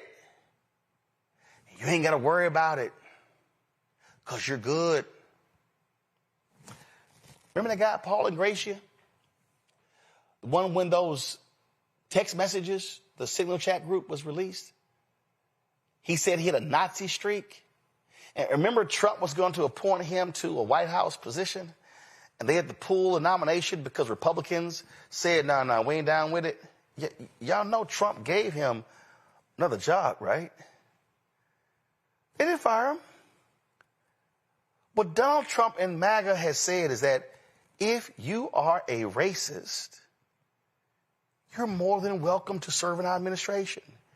In fact, we welcome you. And we know the person who's standing there ready to hand you your Confederate flag. It's Stephen Miller. See, what we have to recognize, and y'all, I've only been saying this now for 16 years. I said in 2009, here we are living in the beginning stages of white minority resistance. That's literally what I said in 2009 as John Avlon and I were waiting to go on CNN. John's now in Congress. Here we stand 16 years later. That's what's going on. So the Republican Party knows that they cannot exist in the future unless they are consistently cultivating hate among white voters. And so then I can cultivate hate among these white voters, and then let me cultivate hate among these white Hispanics, and then let me cultivate hate among these minority folk who hate black folks, including self-hating black people. All of a sudden, we have a recipe to victory. Because it's about power, folks. And so there's a reason why Marjorie Taylor Greene won't condemn Fuentes. Because Marjorie Taylor Greene needs his followers to vote for her. And every Republican, they know exactly what they need. They need them voting. So don't think for a second the Republican Party is going to distance themselves from Nick Fuentes. Oh, no, absolutely not. Oh, trust me. And see, Fuentes is not so focused on the accoutrements of acceptance among the party. Because what Nick Fuentes knows is that he doesn't need them to give him a speaking slot at the Republican National Convention. He doesn't need them to invite him to their gatherings. Because what he knows is, even though a lot of them may not show up at his conferences in the future, they sure as hell want his followers to vote for them. Candace, your thoughts? And what Tucker Carlson did was push him way beyond his 1 million followers. I mean, that particular clip, that particular show has been out to 20 million people. I think what's really interesting, Roland, is that Nick Fuentes has always said that he is going to create disorder, create a civil war. But really what he's doing is creating a separate party. He doesn't mean to dismantle everything. He's trying to figure out how he can infiltrate, as he said, the Republican Party. And as you said, they have no choice but to have conversations with themselves right now to figure out where he's going to fit in. Marjorie Taylor Greene may have broken from Trump and is making all of these polite appearances on CNN, but she knows, just like you said, that's her base. And this base is growing. These are mostly, 20 to 30-year-olds, all the voters up to 30, even people working on his team, almost 100% people under 30 years old who are still forming, developing, right? Some of their brains aren't even fully developed yet. These are all vulnerable people. There is more to come. They are signing up. They are lining up for Nick Fuentes. So whether you believe in his politics or not, you have to really look at him and understand that he's making movement, and the Republicans have to pay attention because they need the votes. These younger voters are coming out and did come out in droves, and they're doing it quietly now. But once they get all of the co-signing from the Republicans, they'll be out in the open, just like we saw all the other races come out in the open that weren't showing their faces before Obama was president. We better be careful. We got to watch and wait and see exactly what's going to happen. And as you said, it's not just young white people. It's young black people, too. See, Michael, this is why I keep saying why we can't check out of elections, because we know what we are up against. And these folks, their racist views are there. These are the same people. They are pissed off. They are pissed off with immigration. Oh, you see, you got the black HUD secretary. The reason there's a housing crisis because of these illegals. Now you got these same white folks in America pissed off with immigration. Look at Paris. It's so ghetto. Well, actually, Paris is the ghetto in France, you stupid asses. But it's the ghetto, and they're angry. Look at this. All these Muslims, and they're complaining about it in Germany and Italy and all different places. But I need people to understand the role that media plays. This was a story in the New York Times earlier this month. Nick Fuentes was Charlie Kirk's bitter enemy. Now he's becoming his successor. But I want you to look at the photo here. See, you got the photo here, this James Dean-esque rebel photo here, as they sort of lay the story out, talking about Nick Fuentes. And if I go back here, Michael, what you'll see is there have been 4 or 5 or 6 pieces in the New York Times. And so Nick Fuentes is sitting here going, oh, yes, y'all, please keep writing about me. You're making me more popular. You're now spreading my message. And see, that's really why people were attacking Tucker Carlson, because they said, Tucker, what you're doing is you are mainstreaming this absolute virulent racist asshole. And he's gleefully enjoying all of it. Yeah, so I have a few comments here. So Nick Fuentes is another mediocre, uneducated white boy, and it appears he at least attended college. I'm not sure if he graduated, but at least he attended college. But this is so you see the positioning that some in the Republican Party are trying to take because they don't want to condemn him, but this could also cause a fracturing in the Republican Party as well. So when we look at just some of the things that he said, right, and hitting on what you talked about with the Heritage Foundation and Project 2025, that was 45 years in the making, going back to 1980. Just so people understand, mandate for leadership, the conservative promise. And we see we see how these policies that are being put in place by the Trump administration are devastating to African Americans. If Nick Fuentes gains more prominence and continues to spew this venom, this anti-blackness, this anti-Semitism, personally, I think there's going to be a black tidal wave where people realize, oh shit, no, we have to stop this. I think there's going to be a lot of black people who sat out of the 2024 presidential election. They hear some nonsense like this, and then they see Republicans not condemning it. It's like, yeah, Democrats are not perfect, but they're definitely not this nonsense over here. So, and when we look at you, so you talked about your book, White Fear, and I encourage people to look at the piece from the Atlantic magazine from 2017, looking at the 2016 presidential election. And they said that non-college educated white people did not vote for Trump because of economic issues. They said it was because of cultural anxiety. It was the fear of the browning of America and the fear that by the year 2043, white people would no longer be the majority population in this country. And there was a fear of what would happen to white people when they are a minority in this country. Then when the 2020 census came out, it said that white people were 57% of the population. That was the first time the percentage of white people in this country dropped below 60% since 1790. Okay? And I would argue that the 2024 presidential election was not about the price of groceries.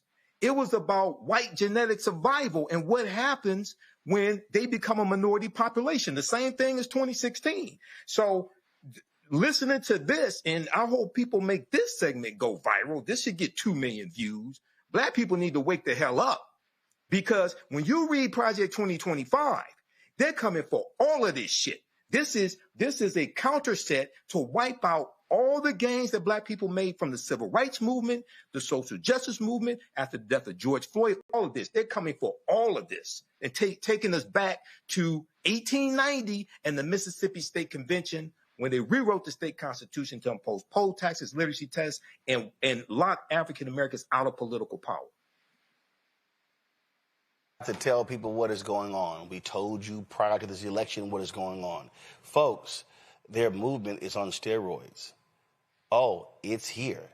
And trust me, when we don't vote, when we sit out, when we say, oh, I'm picking the couch, all they're saying is, thank you. Because black people, you make our job a lot easier. Let me thank Michael. Let me thank Candace for being on today's show. I certainly appreciate it. Thank you so very much, folks.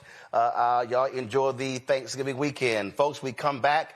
Members of Congress, Alabama delegation tout the last Tuskegee Airman. Also, Chadwick Boseman, honored with a posthumous star of the Hollywood Walk of Fame, will show you some of what took place at that ceremony on Thursday. You're watching Roland Martin Unfiltered on the Black Star Network. Support the work that we do.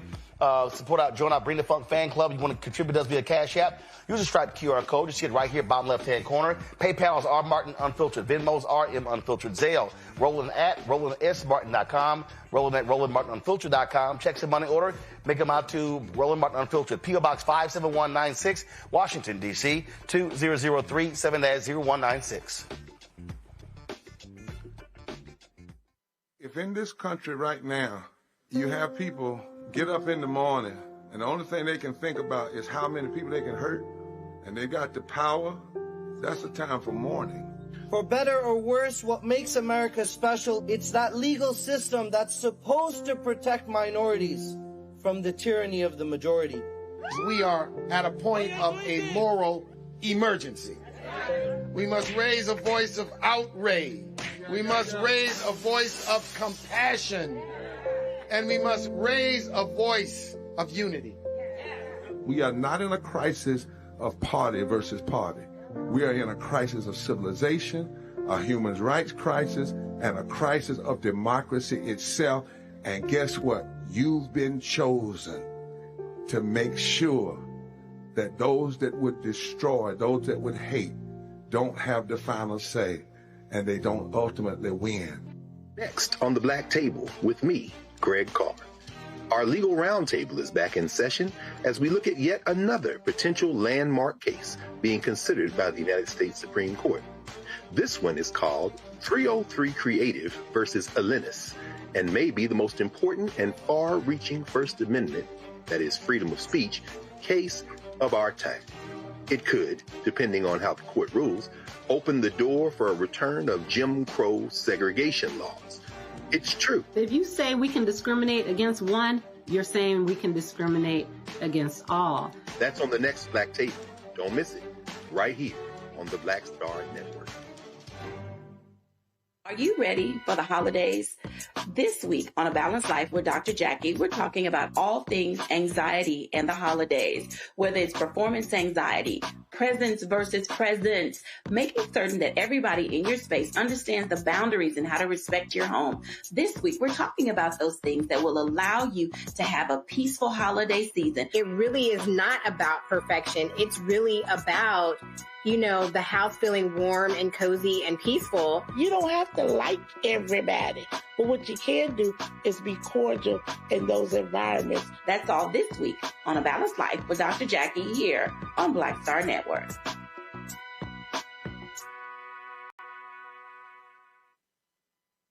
This week on The Other Side of Change. Book bans, anti-intellectualism, and Trump's continued war on wisdom. This is a coordinated backlash to progress. At the end of the day, conservatives realized that they couldn't win a debate on facts. They started using our language against us, right? Remember when we were all woke and the woke movement and all that kind of stuff?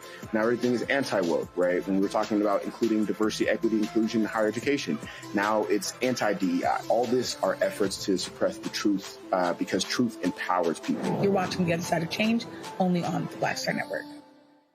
Said the quiet part out loud. Black votes are a threat.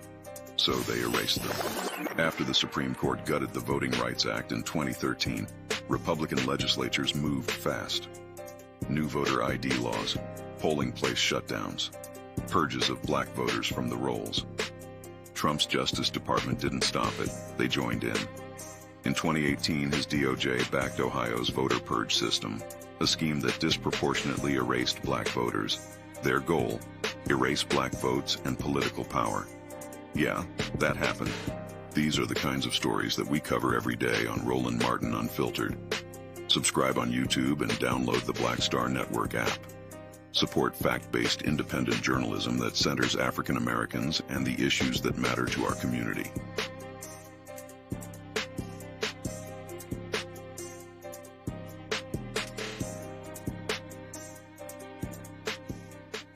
I'm Bishop T.D. Jakes, and you're watching Roland Martin Unfiltered. The Alabama Congressional delegation on Wednesday had a moment of silence on the House floor honoring the last surviving combat pilot. It was a Tuskegee Airman. They honored the life of Lieutenant Colonel George Hardy. Hardy died on September 25th at the age of 100. He was a veteran of 3 wars and 136 combat missions. He was the youngest Tuskegee Airman Red Tail fighter pilot to fly his first solo combat mission over Europe when he was 19 years old. Congressman Shamari Figures led the Alabama delegation on the House floor in honoring this American hero. Thank you. Mr. Speaker, I rise with the Alabama delegation, including one of our U.S. senators and many others here on the House floor, to pay respect to the end of an era. One of the most improbable, inspiring, and truly remarkable chapters in American history quietly closed during our most recent break. Lieutenant Colonel George Hardy, a veteran of Vietnam, Korea, and World War II, passed away. And this is not a name most of us know in isolation, but we all know the story of the black men who were trained as pilots on airfields in the backwoods of Macon County, Alabama, who would go on to become what the world knows today as the Tuskegee Airmen. Lieutenant Colonel George Hardy was the last surviving Tuskegee Airman who flew combat missions in World War II. He was born in Philadelphia at a time when the military was not integrated, but by the age of 19, he was flying combat missions over the skies of Europe, defending and liberating rights and freedoms abroad that we all know he did not enjoy even back at home. But despite that, Lieutenant Colonel Hardy, he kept the mission first, front and center. And with the other Tuskegee Airmen, they exceeded expectations, and they left behind a spectacular record of service and accomplishment. And though these men took off as the unlikeliest of American heroes, they landed as what is possibly the greatest, most well-known, most well-decorated fighting force in this nation's history. And so as a young man now that has the privilege to represent Tuskegee, it is my honor and it is my obligation, my duty, to stand on this House floor and acknowledge the life, the legacy of Lieutenant Colonel George Hardy and the Tuskegee Airmen and all of those who have served this nation. And with that, I will yield to my colleague from Alabama, Gary Palmer. Thank you. It's appropriate that we acknowledge the passing of the last of the Tuskegee Airmen. I'd just like to share with you a little bit about them. They trained at Moton Field, Tuskegee Airfield in Tuskegee, Alabama, and later formed units like the 99th Fighter Squadron and the 332nd Fighter Group. They were under the command of Colonel Benjamin Oliver Davis, Jr., who was born right here in Washington, D.C. When the pilots of the 332nd Fighter Group painted the tails of their P-47s red, the nickname Red Tails was coined. The red markings that distinguished the Tuskegee Airmen included red bands on the noses of the P-51s. Some of the bomber crews who flew missions, some of the most dangerous missions during World War II, called them the Red Tail Angels. In combat during the war, they flew over 15,000 sorties, escorting bombers and engaging enemy fighters. They received numerous accolades for the service, including 3 distinguished unit citations, 96 distinguished flying crosses, 14 Bronze Stars, 744 air medals, at least 60 Purple Hearts, and 1 Silver Star. Colonel Davis went on to become the first African-American Brigadier General in the United States Air Force. It is totally appropriate that we recognize the incredible accomplishments with all the opposition that they faced that the Tuskegee Airmen achieved in defense of our liberty. I yield back. Thank you. The chair asks all those present in the chamber as well as members and staff throughout the Capitol to please rise for a moment of silence.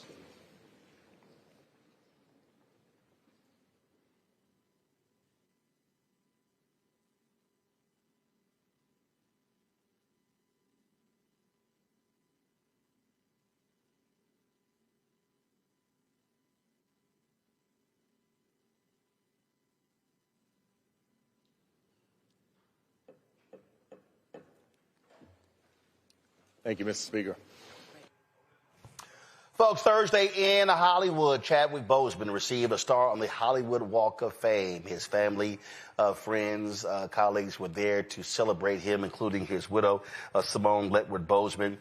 She spoke, Viola Davis spoke, as well as Ryan Coogler. All talked about the profound impact that Chadwick Boseman had on them and his amazing body of work. What a joy it is to be here today to celebrate someone we love so dearly. Thank you to everyone who made this day possible, our friends and sponsors at Disney, Marvel Disney, Anna Martinez, and the Hollywood Chamber of Commerce. In life, Chad was more than an actor or even an artist. He was a spiritual teacher, fortified by a family and close friends that kept him grounded in faith, a team that believed in him, protected him, and fought for him, colleagues that trusted his vision, that lifted him up and forged a real brotherhood. You have no idea how pivotal those moments were. Thank you. Chad taught all of us a great deal. His heart was so vast, he could give each and every person a specific part of him and still have so much left to share with the world. Shortly after he passed, Chad came to me in a dream and said that there was only so much that he could do from here. These words were echoed by a close friend only days later, as if to say, in case you didn't hear me the first time. I still smell incense in the wind and see his repeating pattern, like being the 28th recipient of an honor on the Walk of Fame, for example. These synchronicities that are far too frequent to be called random remind me that he's still teaching. Chad, today we recognize a lifetime of artistry. We recognize your skill and your devotion, and we cement your legacy as a hero and an icon. You lived with honor and you walked in truth. You are as brilliant as you were beautiful, and as courageous as you were kind. We love you, we miss you, we thank you. And I would like to share a few words from the man himself. Chadwick Boseman's instructions for creative work. Write the vision and make it plain. Keep that word fastened in your journal and shut it in your bolted drawer until the appointed time. Let the ideas, the visions that God gives you fester inside of you. Let the word that he has put inside of you bubble over. Do not speak it to another until the time appointed by God. The secrecy of the vision is the second stone laid in the building process. It is the project's fortress. For a word spoken too early on the ears of men is a bulldozer and a stumbling block. Forget the self that entered the process and be made into a new creature through the work. Chad, it was our honor to watch you transform and our honor to be transformed by you. We love you so much. I have to believe that Chadwick is still alive. I can't use the word gone or death, really, when thinking about him. You know, it's like the quote, you know, when the last person who dies who has a memory of you, that's when you'll truly be dead.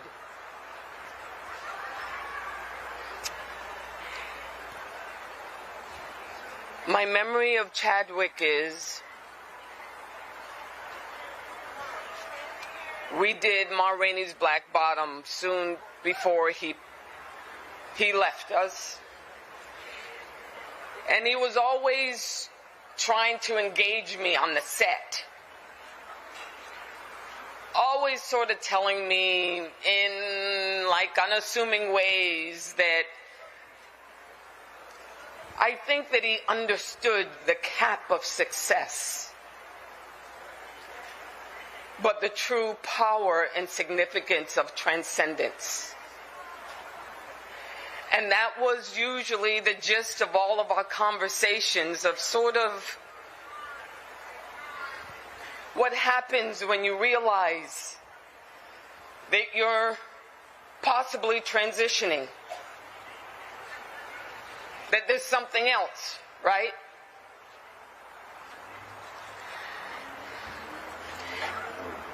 And I would say to him, you know, Chadwick, I sort of agree with you. There is a cap to success. I haven't found my thing yet. When I'm not acting, I don't know who I am. He was like, oh no, Viola, you can't let that happen. What I do is I carry my djembe drum everywhere I go. I don't care if it gets in the way of luggage. I don't care if, you know, I have to argue with the airline stewardess of where I'm going to put it. I need my drum. And you know, that djembe drum is a talking drum, y'all. And he would play it on the set. You could hear it in his trailer. It was more than just a sound. It was more than just music. I mean, it resounded through the entire sound stage, and he would play it fervently.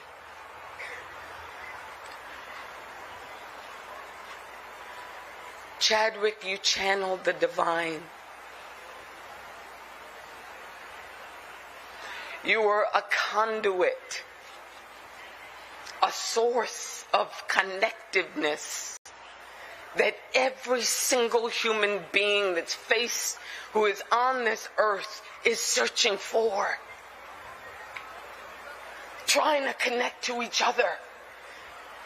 Trying to connect to our art. Trying to know, like the Cherokee birth blessing, may we live long enough to understand why we were born. That was Chadwick. More than just an actor who you can observe on screen doing wonderful work. It was work that reminded us that we are less alone.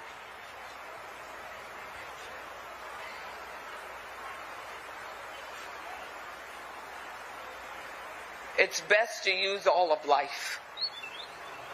Leave death nothing but the dregs. Nothing but a burnt out castle.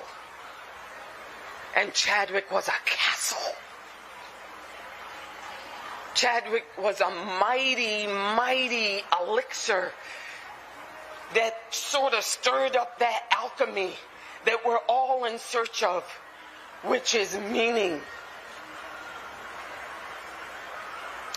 I celebrate him today. And I say to him, I hope all the angels in heaven just sang him to a beautiful rest. And I thank him for what he left behind in me, which is a burning amber that always guides me to a higher meaning of my work and my purpose.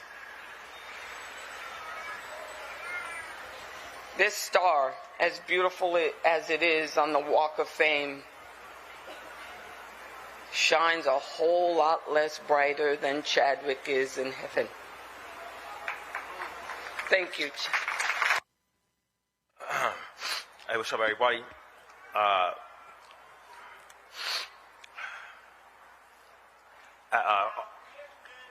When I asked you guys, bear with me a bit. I never had to speak about Chadwick directly since his passing. So I'm gonna do my best.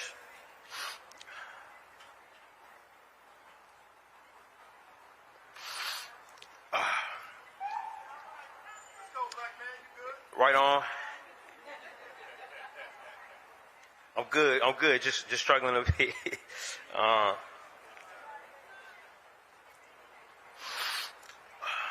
When I think of Chadwick Boseman, I think of three things: leadership, teaching, and generosity. He was an incredible leader. He was fearless and firm, yet gentle in his leadership. Chadwick was ageless. I never really knew how old he was until I went to one of his birthday parties. He had this incredible youthful look to him. But being around him, I always got the sense that I was around someone incredibly old. And I'm not talking baby boomer or silent generation. Chad felt thousands of years old. He was that calm and that wise. It was a very unnerving feeling to be around him. Our first time together, we were completely alone. And he somehow snuck into a hotel room I was in during a massive press tour for Creed. Sylvester Stallone was there, the great Michael B. Jordan was there, the great Tessa Thompson was there. It was crawling with press, but he got by all of them for us to have a one-on-one meeting to talk about working together on Black Panther. And I was so impressed by that. I asked him how he got past everybody, and he smiled at me and said, "That was the Panther."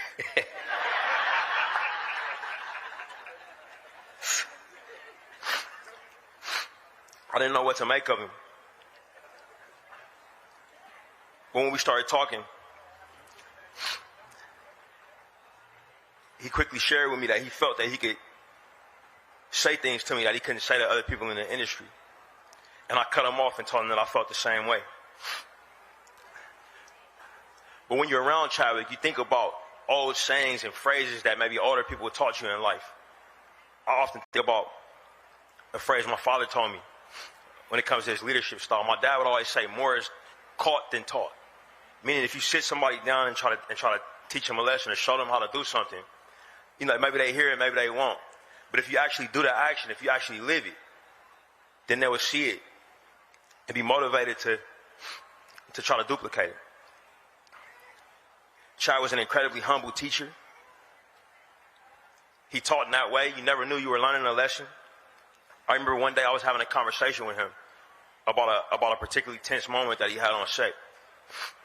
And he told me in his Wakandan accent, I'll call you when I get home. And he did, and we talked, and he said something during that conversation that I never forgot. He said something happened, and he said, "Ryan, when this happened, I had to really manage my emotions and take a step back." I never forgot that. I never heard these words said together, manage your emotions. And I'll tell you guys right now, I'm a father of 3 kids, and my wife Zenzi can attest to you. I say this to my children every day.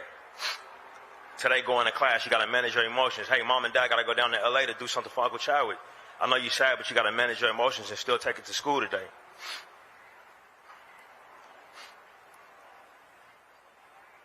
The biggest pillar of Chad, even in comparison to his incredible leadership and his teaching, was his generosity.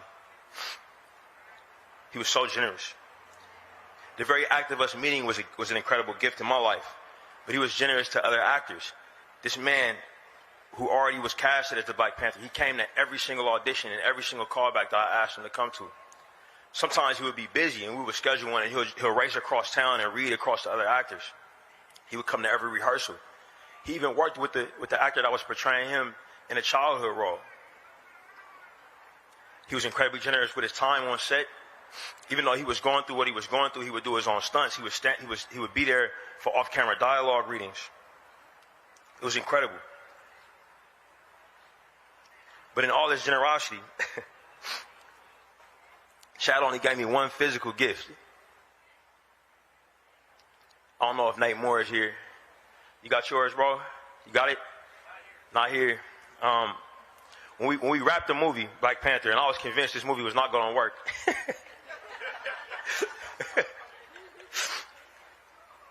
Chad took my hand and he bent this copper bracelet around it.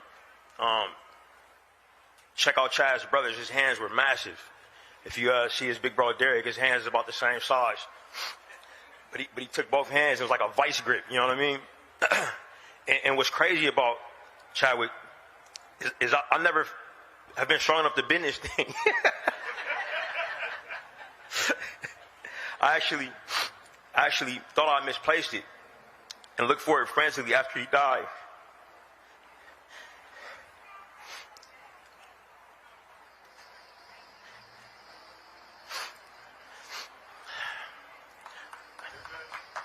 I was actually ashamed to take a gift from him at the time.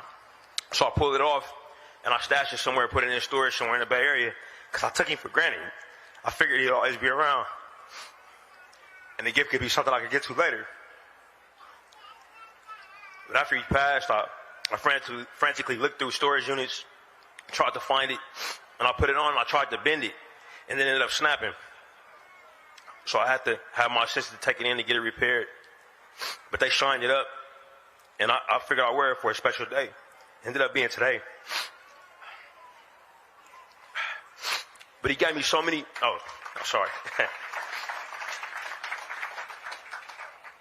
But he gave me and us so many other gifts. The gifts of his incredible performances, which inspire actors all over the world, which inspired the actors that we worked with. The gift of being close to greatness. This is something that people who maybe play ice hockey with Wayne Gretzky can attest to. Maybe people who play basketball, Michael Jordan, can attest to. There's something special about being that close to somebody that great. You realize how much you don't measure up, but you also realize how much the human body is capable of. Chad showed that every day. And his generosity extended to the fact that even when he knew his days were limited and his moments were numbered, he still gave to the art form. He still threw himself into the fire of close-ups across from Viola Davis,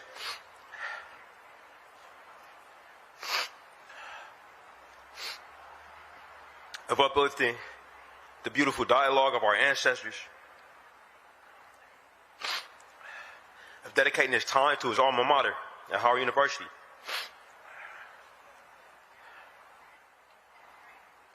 He passed, but like Viola said, he's still here, he's still kicking, he's still giving me gifts from beyond the grave, the gifts of hugs from his best friend Logan, the gift of the friendship of his family, and the gift of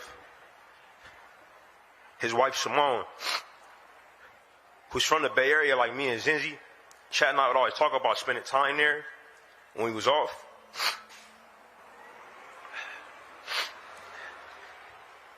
And I wrap it up with this last physical gift. One day I get a call from Simone, and she says, "Hey, I want to drop by and come see you and Zinzi." She came by our house in Oakland, and she had a bag of books. Not everybody knows this about me, but I love books. She said these are from Chadwick's collection, and he didn't give me any specific ideas of what to do with these, but his spirit was on my heart, and he thought that these books would be for you. And every single book ended up being something that I needed. One of the books was actually a conversation that I had with Chadwick when I was looking for action words for actors on set. It was just a glossary of action words for actors. I took that book with me when we made Sinners, and I kept it with me every day. I would make sure that I opened it. And I was able to give Mike probably the most important direction I could ever give any actor. When he was working on playing these twins with this dialect that was challenging, I looked at him and said, "What would Chadwick do?" Chadwick would stay in accent on set all day. Chadwick would uplift the other actors. And Mike looked at me and nodded and said he got it. We continue to carry him with us. Chadwick's a star, deserving of a star on the Walk of Fame. But he was also our most incredible jewel. He reflected light, he refracted it.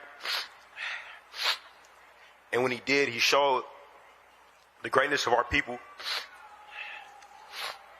in the universe of our shared humanity. Thank you, Chad. Folks, I can attest Chadwick Boseman was indeed an amazing brother. So that was a great ceremony there. His brother, Derek Boseman, had reached out to me, wanted me to be present there. But because we were covering some other news issues, could not be there. So this was a way for us to certainly pay tribute to the great Chadwick Boseman. Lost him way too young, way too early at 43. Folks, that is it for us. We appreciate all of you for watching today's show. Thank you so very much for joining us. Lots of stuff we focus on this week. We appreciate all the folks who've been watching. Be sure to spread our articles, share clips, let folks know about this show. This is the only daily news show that centers African Americans. We do this every single day, covering the stuff that matters to you. And we do it because we believe that we should be centered. If you want to support our work, please do so by joining our Bring the Funk fan club. Your dollars make it possible for us to be able to pay staff, to cover travel, for the offices, all this good stuff. And so if you want to join our Bring the Funk fan club, do so via Cash App by using the Stripe QR code. You can also use it for credit cards. PayPal is R Martin Unfiltered. Venmo is RM Unfiltered. Zelle, Roland at RolandSMartin.com. Roland at RolandMartinUnfiltered.com. Also, download the Black Star Network app. Apple phone, Android phone, Apple TV, Android TV, Roku, Amazon Fire TV, Xbox One, Samsung Smart TV. If you want to get our Black Star Network Roland Martin Unfiltered swag, please do so by going to shopblackstarnetwork.com. Shopblackstarnetwork.com. T-shirts, wall art, mugs, you name it, we got it. All that stuff right there. And if you get one of our shirts or one of our products, take a photo, post it on social, and I'll show it to you on the show. Folks, these products right here, all black-owned products you see on our set. We've got backpacks. We've got artwork. We've got, chips, smocks, Christmas decor, all sort of stuff. And so if you want to support these black-owned companies, we've got talk about Black Friday. No, this is Black Friday. You shop, buy black on Friday by going to shopblackstarnetwork.com. And, of course, download the app, Fan Base. And, of course, if you want to invest, go to startengine.com/fanbase, startengine.com/fanbase. Big congrats to my Houston Texans. Huge win last night versus Buffalo Bills. Yeah, y'all know who the best team in Texas. We know who is not, Henry. You know. And Paula Terrell, his team is the Commanders. He know they terrible as well. So, and then shout out to my Houston Rockets, number 2 in the Western Conference. Paula Terrell, what's your team? The Wizards? Y'all 1-13. Boy, stop talking basketball with me. Stop it. Your team suck. All right.